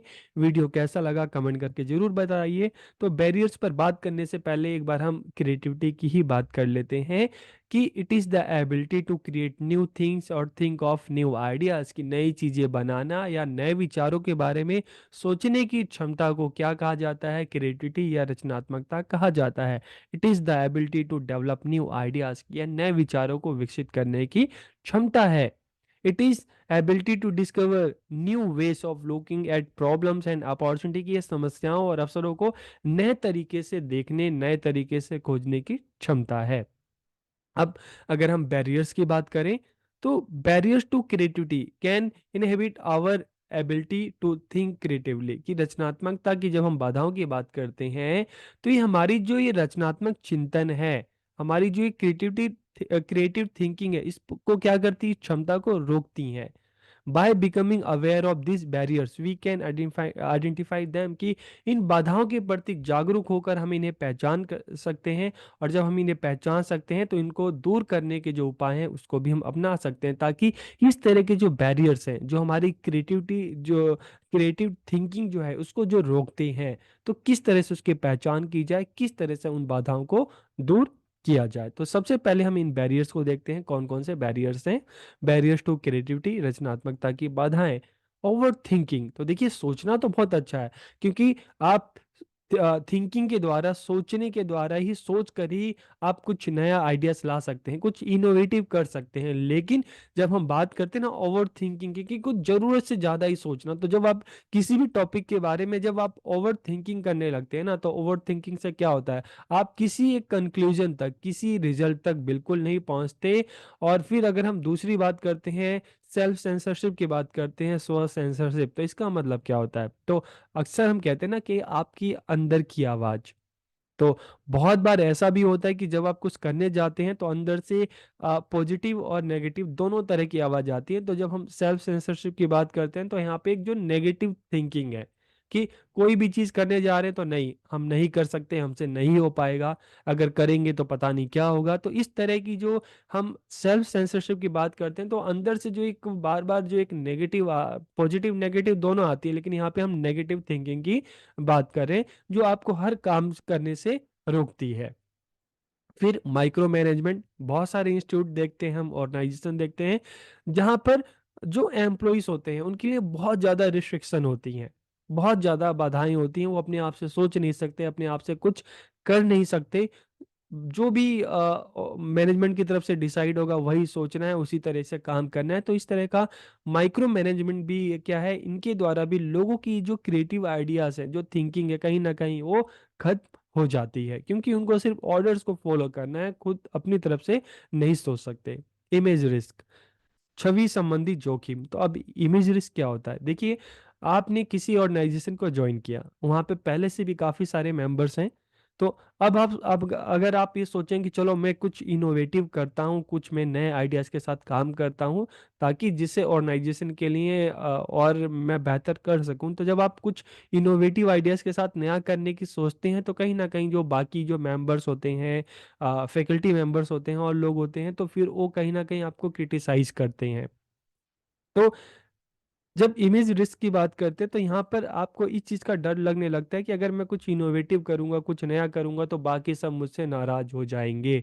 तो इस तरह की भी जो चीज़ें हैं, इमेज रिस्क है, तो कहीं ना कहीं आपको इस तरह कुछ नया करने से ये चीज़ें रोकती हैं। तो जब भी इस तरह का मतलब इमेज जो रिस्क है आपको समझ में आ गया होगा, कि आप आगे चलकर कहीं किसी स्कूल में, कहीं किसी ऑर्गेनाइजेशन में जॉब के लिए जाओगे, और आप जब कुछ नया करने की सोचोगे ना, कि मैं इस तरीके से नया काम करूंगा, तो बाकी कहीं ना कहीं लोग, कुछ लोग तो हैं कि हाँ भाई ठीक है, इससे हम काम करेंगे, इस आइडियाज के साथ तो बहुत अच्छा होगा। बाकी और भी लोग हैं यार, जो चला आ रहा है उसको चलने दो, नया क्या करने की जरूरत है। तो ये भी एक ऐसी चीज है जो क्रिएटिव जो थिंकिंग है उसको रोकती है। फिर हम देखते हैं lack of time and opportunity, कई बार हमें अपॉर्चुनिटी नहीं मिलता, कई बार हमें इतना टाइम नहीं होता कि हम कुछ सोच सकें, समझ सकें। और जब आपकी नींद पूरी ना हो, आप एक्सरसाइज ना करते हो, तो आप हमेशा थके थके से रहेंगे। तो आप एक सुस्त शरीर, एक सुस्त दिमाग के साथ आप कुछ अच्छा, बेहतर, नया नहीं सोच सकते। इसके अलावा आपको कई बार ये डर लगता है कि अगर मैं कुछ अपना सलाह दूंगा, अपना आइडिया दूंगा, तो कहीं उसको क्रिटिसाइज ना किया जाए। और फियर ऑफ रिजेक्शन, अगर मैं कुछ इनोवेटिव जो आइडियाज हैं दिमाग में, अगर किसी को बोलूं, बताऊं, तो सामने वाला उसको रिजेक्ट ना कर दे। और इसके अलावा ऑर्गेनाइजेशन के अपने जो रूल्स होते हैं, जो पॉलिसीज होती हैं, तो इस तरह के रूल्स एंड पॉलिसी भी कहीं ना कहीं हमें कुछ नया करने, कुछ नया सोचने से, मतलब जब हम रूल्स एंड पॉलिसी की बात करते हैं तो मतलब एक बाउंड्री, एक लिमिटेशन। लेकिन जब हम क्रिएटिव थिंकिंग की बात करते हैं ना, तो यहाँ पे हम कहते हैं आउट ऑफ द बॉक्स जाकर चीज़ों को सोचना। तो रूल्स एंड पॉलिसी कुछ ऐसी चीजें हैं जो हमें उस आउट ऑफ द बॉक्स जाकर जो सोचने जो की क्षमता है, उसको कहीं ना कहीं उस पर लगाम लगाती हैं, रोक लगाती हैं। तो ये कुछ पॉइंट्स हैं जो क्रिएटिव थिंकिंग में एक तरह से बैरियर्स का काम करते हैं। तो अब क्वेश्चन आता है कि इस तरह के जो बैरियर्स हैं इसको कैसे काबू पाया जाए। तो देखिए, सबसे पहली बात यह है कि सोचें, सोचना बहुत जरूरी है, और एक अच्छी सोच के द्वारा ही आप अपनी समस्याओं को सुलझा सकते हैं, नए नए आइडियाज आप डेवलप कर सकते हैं। लेकिन डोंट ओवर थिंक, अत्यधिक ना सोचें, क्योंकि अत्यधिक सोचेंगे तो आप एक रिजल्ट पर, एक निष्कर्ष पर नहीं पहुंच पाएंगे। दूसरी बात है कि जब हम सेल्फ सेंसरशिप की बात करें तो एक तरह की नेगेटिव थिंकिंग कभी भी आपको आगे नहीं बढ़ाती, हमेशा पीछे ले जाती है। इसलिए थिंक पॉजिटिव कि मैं कर सकता हूँ, मैं अच्छे आइडियाज को डेवलप कर सकता हूँ। तो हमेशा सकारात्मक सोचें। एक अच्छी पर्सनैलिटी, एक क्रिएटिव जो पर्सन होता है, एक सक्सेसफुल एंटरप्रेन्योर जो होता है, उसमें यही चीज़ें खासियत होती है कि वो ज़्यादा सोचने की बजाय करने में विश्वास रखता है। वो नेगेटिव की जगह हमेशा उसकी जो सोच होती है पॉजिटिव होती है। इम्प्रूव मैनेजमेंट, जब हमने माइक्रो मैनेजमेंट की बात की थी तो वहाँ पे जो एम्प्लॉयज हैं उस पर तमाम तरह के रिस्ट्रिक्शन थे। तो यहाँ पर ये चीज़ें हैं कि जो भी एम्प्लॉयज हैं, ठीक है, जो भी स्टूडेंट हैं, इस तरह का मैनेजमेंट होना चाहिए कि उनको अपॉर्चुनिटी दी जाए सोचने की, करने की, उनको फ्रीडम दी जाए। Focus on betterment of organisation, तो फिर हमने इमेज रिस्क की बात की थी। तो कोई क्या सोचेगा, कोई आपको अच्छा समझेगा, बुरा समझेगा, आप इन चीज़ों की बजाय आप किस पर ध्यान दें? आप अपने ऑर्गेनाइजेशन की बेहतरी पर, अपने स्कूल की बेहतरी पर, वहाँ के मैनेजमेंट की बेहतरी पर ध्यान दें कि आपका क्रिटिसाइज आपको कोई कर रहा है, नहीं कर रहा, ठीक है, आपकी जो इमेज है बाकी के सामने बेहतर होगी कि नहीं होगी। इन चीज़ों की बजाय आपको क्या ध्यान देना चाहिए? आपको अपने ऑर्गेनाइजेशन में ध्यान देना चाहिए कि अपने आप जो भी काम कर रहे हैं अपने ऑर्गेनाइजेशन की बेहतरी के लिए काम कर रहे हैं। इसके अलावा खुद को टाइम दें, ठीक है। आप पूरे 24 घंटे में से कुछ टाइम स्वयं को दें, अपने बारे में सोचें, अपने ऑर्गेनाइजेशन के बारे में सोचें। आप जो काम कर रहे हो, आप उस काम को और बेहतर तरीके से कैसे कर सकते हैं उसके बारे में आप खुद को टाइम दें। और डेली जो है कम से कम 7-8 आवर की जो नींद है, ठीक है, इतना आप सोएं ताकि आप अपने शरीर को आराम दे सकें। और इसके अलावा डेली एक्सरसाइज करनी, चाहे हम प्राणायाम की बात करते हैं, ठीक है, मेडिटेशन है, तो डेली आपको एक्सरसाइज करनी चाहिए। इसके अलावा जो अलग अलग इंस्टीट्यूट ऑर्गेनाइजेशन की जो पॉलिसी होती है तो उसमें फ्लेक्सिबिलिटी होनी चाहिए, ताकि एम्प्लॉयज़ की जो अपनी सोच है, जो अपने आइडियाज़ हैं, वो भी सामने आ सकें, जो ऑर्गेनाइजेशन के लिए बेहतर होता है। तो ये कुछ तरीके हैं जिनके द्वारा जो बैरियर्स हैं क्रिएटिविटी के सामने, उसको, उस पर काबू पाया जा सकता है। तो ये वीडियो आपको कैसी लगी कमेंट करके ज़रूर बताइएगा। आप सबका बहुत बहुत धन्यवाद। एंटरप्रेन्योरशिप इन एजुकेशन में इससे पहले की वीडियो में हमने बात की, हमने जाना क्रिएटिविटी, रचनात्मकता के बारे में। और इस वीडियो में हम बात करने वाले हैं, जानने वाले हैं, समझने वाले हैं इनोवेशन के बारे में, नवाचार के बारे में, इनोवेशन इन एंटरप्रेन्योरशिप। तो इस वीडियो में हम बात करेंगे इनोवेशन के कंसेप्ट के बारे में, इसके इंपॉर्टेंस के बारे में, इसके टाइप्स के बारे में, और ऐसी कौन कौन सी स्ट्रेटजीज हैं, ऐसी कौन कौन सी विधियां हैं, तरीके हैं जिनसे इनोवेशन को और फोस्टर किया जा सकता है, इसको और बढ़ाया जा सकता है। तो वीडियो को आखिरी तक देखिए, और वीडियो कैसा लगा कमेंट करके जरूर बताइए। तो वीडियो को हम शुरू करते हैं। और सबसे पहले हमारे सामने जो क्वेश्चन आता है, व्हाट इज इनोवेशन, नवाचार क्या है? तो देखिए, इनोवेशन को समझने से पहले जब हमने क्रिएटिविटी की बात की थी, रचनात्मकता की बात की थी, तो क्रिएटिविटी का मतलब एक नया आइडिया, एक नया विचार। लेकिन जब हम इनोवेशन की बात करते हैं तो यहाँ पर इनोवेशन का मतलब है डूइंग न्यू थिंग्स। तो जब क्रिएटिविटी की बात करें तो वहाँ पे नई चीजें सोचना, लेकिन इनोवेशन की बात करते हैं तो नई चीजें करना। तो एक तरह से हम देखते हैं क्रिएटिविटी है वहाँ पर जो चीजें एक थ्योरेटिकल पार्ट है, लेकिन यहाँ पर हम देख रहे हैं प्रैक्टिकल पार्ट। तो innovation is doing new thing, की नई चीजें करना क्या है, इनोवेशन है। The practice of developing and introducing new thing, की नई चीजों को विकसित करना और पेश करने का जो अभ्यास है, यही क्या है, इनोवेशन है। तो यहाँ पे दो चीजें हैं। सबसे पहला चीज जब हम इनोवेशन की बात करते हैं कि कोई भी नया प्रोडक्ट लाना, कोई भी नई चीज, बिल्कुल फ्रेश चीज डेवलप करना। और दूसरी बात इसमें आती है कि जो चीजें चली आ रही हैं उसको और बेहतर बनाना, उसको और अपडेट करना। जैसे मोबाइल फोन की बात करते हैं, मोबाइल फोन जब बिल्कुल नया आया था तो क्या था, इनोवेशन था। लेकिन दूसरा अगर पार्ट देखें तो मोबाइल फोन स्टार्टिंग में उससे आप बात करते थे, दूसरों की बात सुन सकते थे, अपनी बात बोल सकते थे। धीरे धीरे उसमें एफएम सिस्टम आया, और आगे चल के और अपडेट हुआ तो कैमरा आया। ठीक है। फिर आगे हम देखते हैं तो बिल्कुल स्मार्टफोन बन गया, एंड्रॉयड आ गया। और हम आज की डेट में देखें तो आप मोस्टली अपना सारा काम मोबाइल फ़ोन से कर सकते हैं, वीडियो कॉलिंग कर सकते हैं। तो इस तरह से हम देखते हैं तो मोबाइल फ़ोन जो है नया आया, और साथ ही साथ अब धीरे-धीरे आप देखेंगे तो उसमें और ज़्यादा उसको और बेहतर बनाया जा रहा है, इम्प्रूव किया जा रहा है। तो जब हम इनोवेशन की बात करें तो the introduction of new goods और सर्विसेज़ और इम्प्रूवमेंट इन ऑफरिंग गुड और सर्विसेज़, तो इसे हम क्या कहेंगे? नवाचार या इनोवेशन, कुछ नया करना, कुछ नया लाना, कुछ नया बनाना। तो इट इज अ की ड्राइवर ऑफ एंटरप्रेन्योरशिप, की यह उद्यमशीलता का एक प्रमुख चालक है।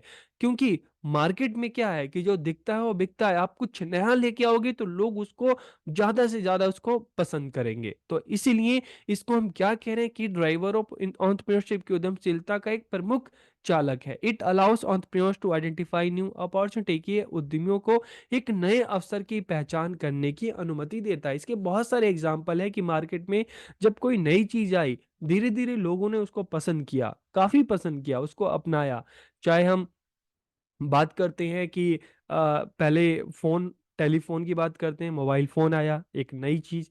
और धीरे धीरे वैसे ही हम बात करते हैं, पहले कंप्यूटर की हम देखते हैं, कंप्यूटर आया, और धीरे धीरे लैपटॉप बने, और एक से एक नए नए लैपटॉप। ठीक है।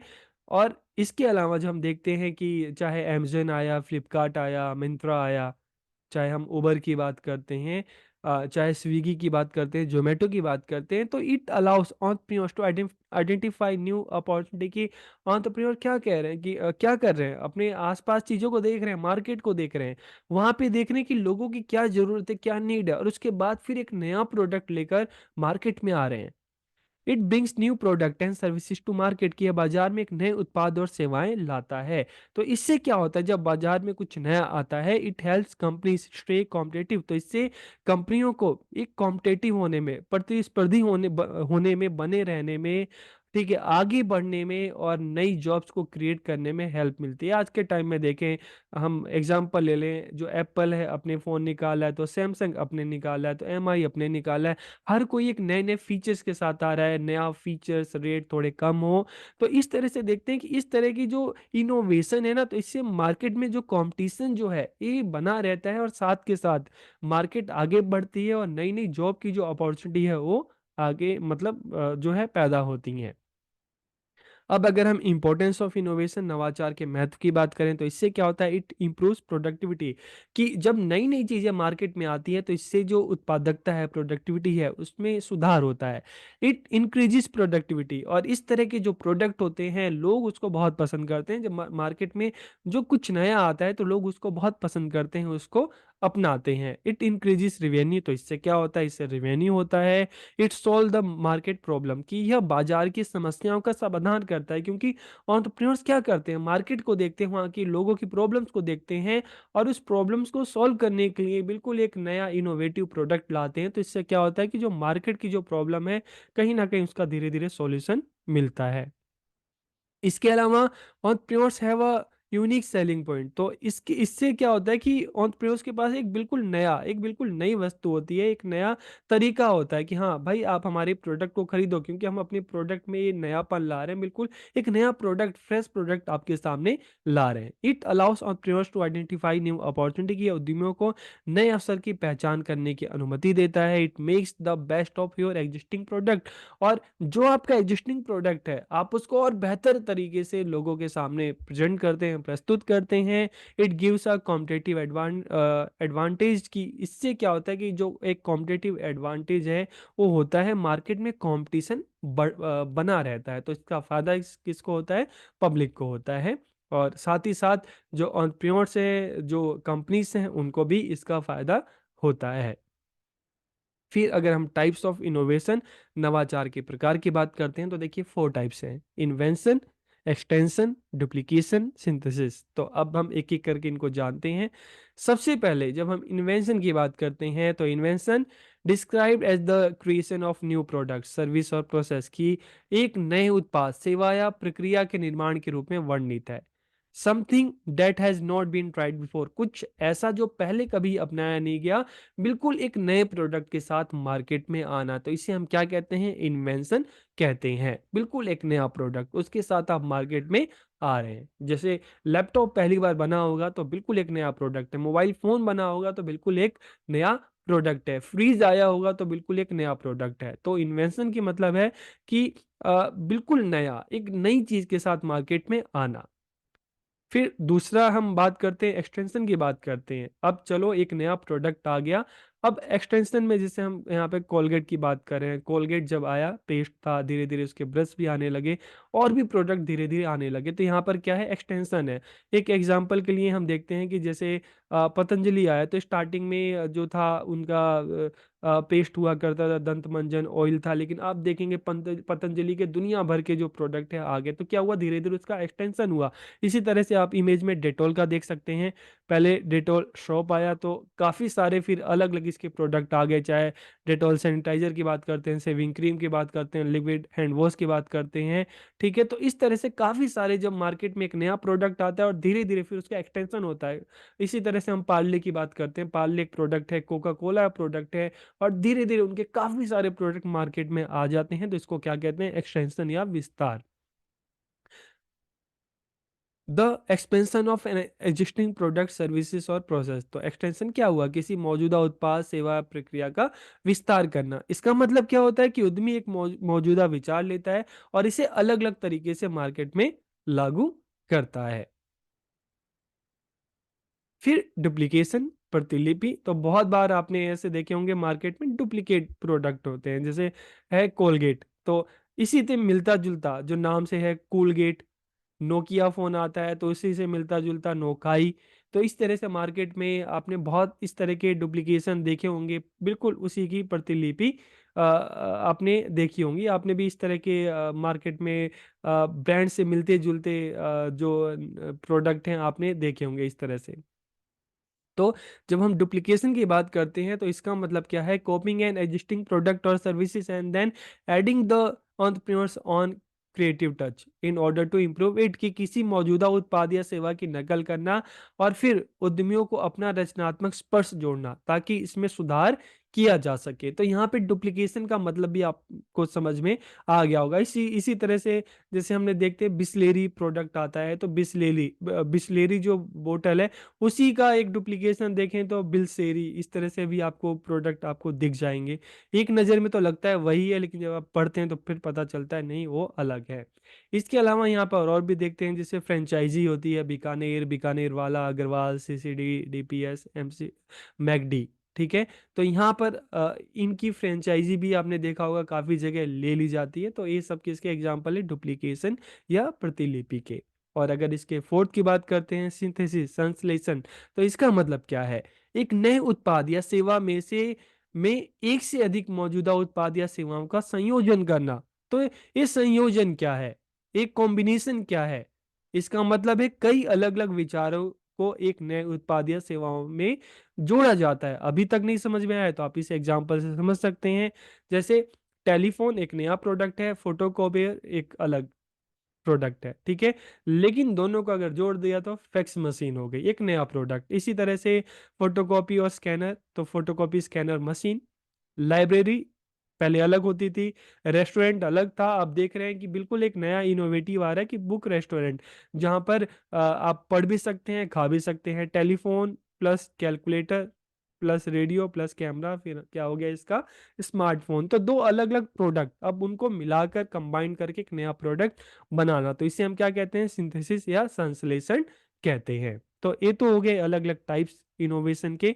अब हम बात करते हैं स्ट्रेटेजीज टू फोस्टर इनोवेशन की, नवाचार को बढ़ावा देने की कौन कौन सी रणनीतियां हैं, कौन कौन से तरीके हैं। तो देखिए यहाँ पे हम दो तरह के रणनीति की बात करेंगे। पहला है the role of government in fostering innovation, की नवाचार को बढ़ावा देने में सरकार की क्या भूमिका है। और दूसरा हम बात करेंगे कि इनोवेशन को बढ़ाने में चाहे हम एजुकेशन की बात करते हैं, हम ट्रेनिंग की बात करते हैं, इनकी क्या भूमिका है। तो यहाँ पर हम इन दो चीज़ों की बात करते हैं। तो सबसे पहले देखिए, जब हम सरकार की बात करते हैं तो यहाँ पर सरकार की मतलब सरकार किस तरह से अपना योगदान देती है इस इनोवेशन को बढ़ावा देने में, investing in research and development की, रिसर्च और डेवलपमेंट पर। क्योंकि हम जब इनोवेशन की बात करते हैं ना, मार्केट में जब कोई नया प्रोडक्ट आता है तो उसके पीछे क्या होती है, उसके पीछे होता है रिसर्च। तो इसलिए गवर्नमेंट है कि उसका काम क्या है कि रिसर्च और डेवलपमेंट पे ज़्यादा से ज़्यादा इन्वेस्ट करे, ताकि इस तरह के जो नए नए प्रोडक्ट हैं सोसाइटी की जरूरत के हिसाब से, हम 21st सेंचुरी की बात कर रहे हैं, साइंस एंड टेक्नोलॉजी की बात करें, तो इस टाइम लोगों की नीड के हिसाब से, सोसाइटी की जरूरत के हिसाब से नए नए जो प्रोडक्ट है, ठीक है, वो मार्केट में आ सके। इसके अलावा अलग अलग जो कंपनीज हैं, एंटरप्रेन्योर्स हैं, चाहे हम रिसर्च की बात करते हैं, इनमें टैक्स इंसेंटिव्स देकर, टैक्स में छूट देकर, तो इससे जो एंटरप्रेन्योर्स हैं उनको क्या मिलता है, उनको एक तरह का प्रोत्साहन मिलता है, मोटिवेशन मिलता है। इसके अलावा फोस्टरिंग कोलेबोरेशन, तो हम अक्सर देखते हैं कि जब कोई रिसर्च होता है तो वहाँ पे कोलेबोरेशन का मतलब है कि अलग अलग जो इंस्टीट्यूट्स हैं, चाहे कंपनीज हैं, चाहे यूनिवर्सिटीज हैं, सब मिलकर काम करें बिल्कुल एक नए प्रोजेक्ट पर, ताकि एक नई चीज है डेवलप हो सके। फिर promoting education and skill development की, शिक्षा और कौशल विकास को बढ़ावा देना। तो इसके लिए जैसे हम देखते हैं कि स्कूल्स में एंटरप्रेन्योरशिप जो एक सिलेबस, एज ए सिलेबस धीरे धीरे स्कूल्स में आ गया है, कॉलेजेस में आ गया है। तो इस तरह से चाहे एंटरप्रेन्योरशिप या इस तरह से इंस्टीट्यूट ओपन किया जाए जो बेसिकली इसी चीज़ की ट्रेनिंग दे। तो promoting education and skill development, तो इस दिशा में सरकार क्या कर सकती है कि एजुकेशन और स्किल डेवलपमेंट इनको प्रोत्साहन दे सकती है। फिर चाहे नए इंस्टीट्यूट खोलने की बात हो, चाहे इस पर करिकुलम बनाने की बात हो, और इसके अलावा प्रोटेक्टिंग इंटेलेक्चुअल प्रॉपर्टी, बौद्धिक संपदा की रक्षा करना। तो इसके लिए क्या किया जा सकता है, जैसे पेटेंट कानून है, कॉपीराइट है, ताकि जिसका जो इनोवेशन हो उस पर उसी का नाम हो, कोई इसको कॉपी ना कर सके। तो इस तरह के जो कानून लाना, तो इस तरह से गवर्नमेंट क्या कर सकती है कि जो इनोवेशन है उसको बढ़ावा दे सकती है। और अगर हम एजुकेशन की बात करें, तो एजुकेशन और ट्रेनिंग, इनसे क्या फायदा होगा, डेवलपिंग क्रिटिकल थिंकिंग स्किल, तो इससे बच्चों में आलोचनात्मक चिंतन कौशल का विकास होगा। जब हम देख रहे हैं कि एजुकेशन में धीरे धीरे एंटरप्रेन्योरशिप है, इस तरह के कोर्सेज आएंगे, एक्सपर्ट्स आकर बच्चों को पढ़ाएंगे, बताएंगे, तो बच्चों में जो क्रिटिकल थिंकिंग है, आलोचनात्मक चिंतन है, उसका विकास होगा। बच्चे अपने आसपास के एनवायरनमेंट को देखेंगे, मार्केट को देखेंगे, फिर उनको समझ में आएगा कि क्या चीज़ें सही है, क्या नहीं है, क्या इनोवेटिव कुछ नया किया जा सकता है। प्रोवाइडिंग नॉलेज एंड एक्सपर्टाइज की, ज्ञान और विशेषज्ञता प्रदान करना शिक्षा के माध्यम से। एनकरेजिंग कोलेबोरेशन, तो हम देख रहे हैं कि अ, एक ही स्कूल में, एक क्लासरूम में अलग अलग बच्चा कम्युनिटी से आ रहा है, अलग कल्चर से आ रहा है, तो कहीं ना कहीं आपस में मिलकर, अलग अलग सोसाइटी की नीड है, आपस में मिलकर काम किया जा सकता है, ताकि कुछ नया किया जा सके। और साथ ही साथ जब इस तरह की एजुकेशन बच्चे को दी जाए, तो उनसे क्या होगा, उनकी जो नर्चरिंग क्रिएटिविटी, रचनात्मकता का पोषण होता है, विकास होता है। और इस तरह का एक कल्चर डेवलप होता है स्कूल्स में, कॉलेजेस में, जहाँ पर जो इनोवेशन का जो एक कल्चर है, इसको प्रमोट किया जाता है। कुछ नया करना, कुछ नया बनाना, ताकि हम सोसाइटी को, समाज को कुछ दे सके, उसके वेलफेयर के लिए काम कर सके। तो यहाँ पे गवर्नमेंट का भी रोल है, और साथ ही साथ एजुकेशन एंड ट्रेनिंग के थ्रू भी इस तरह की जो स्किल है डेवलप की जा सकती है। तो इस वीडियो में हमने बात की कि इनोवेशन क्या होता है, कंसेप्ट की बात की, इंपॉर्टेंस की बात की, टाइप्स की बात की, और किस तरह से इसको बढ़ावा दिया जा सकता है। तो वीडियो आपको कैसी लगी, कमेंट करके जरूर बताइए। आप सबका बहुत बहुत धन्यवाद।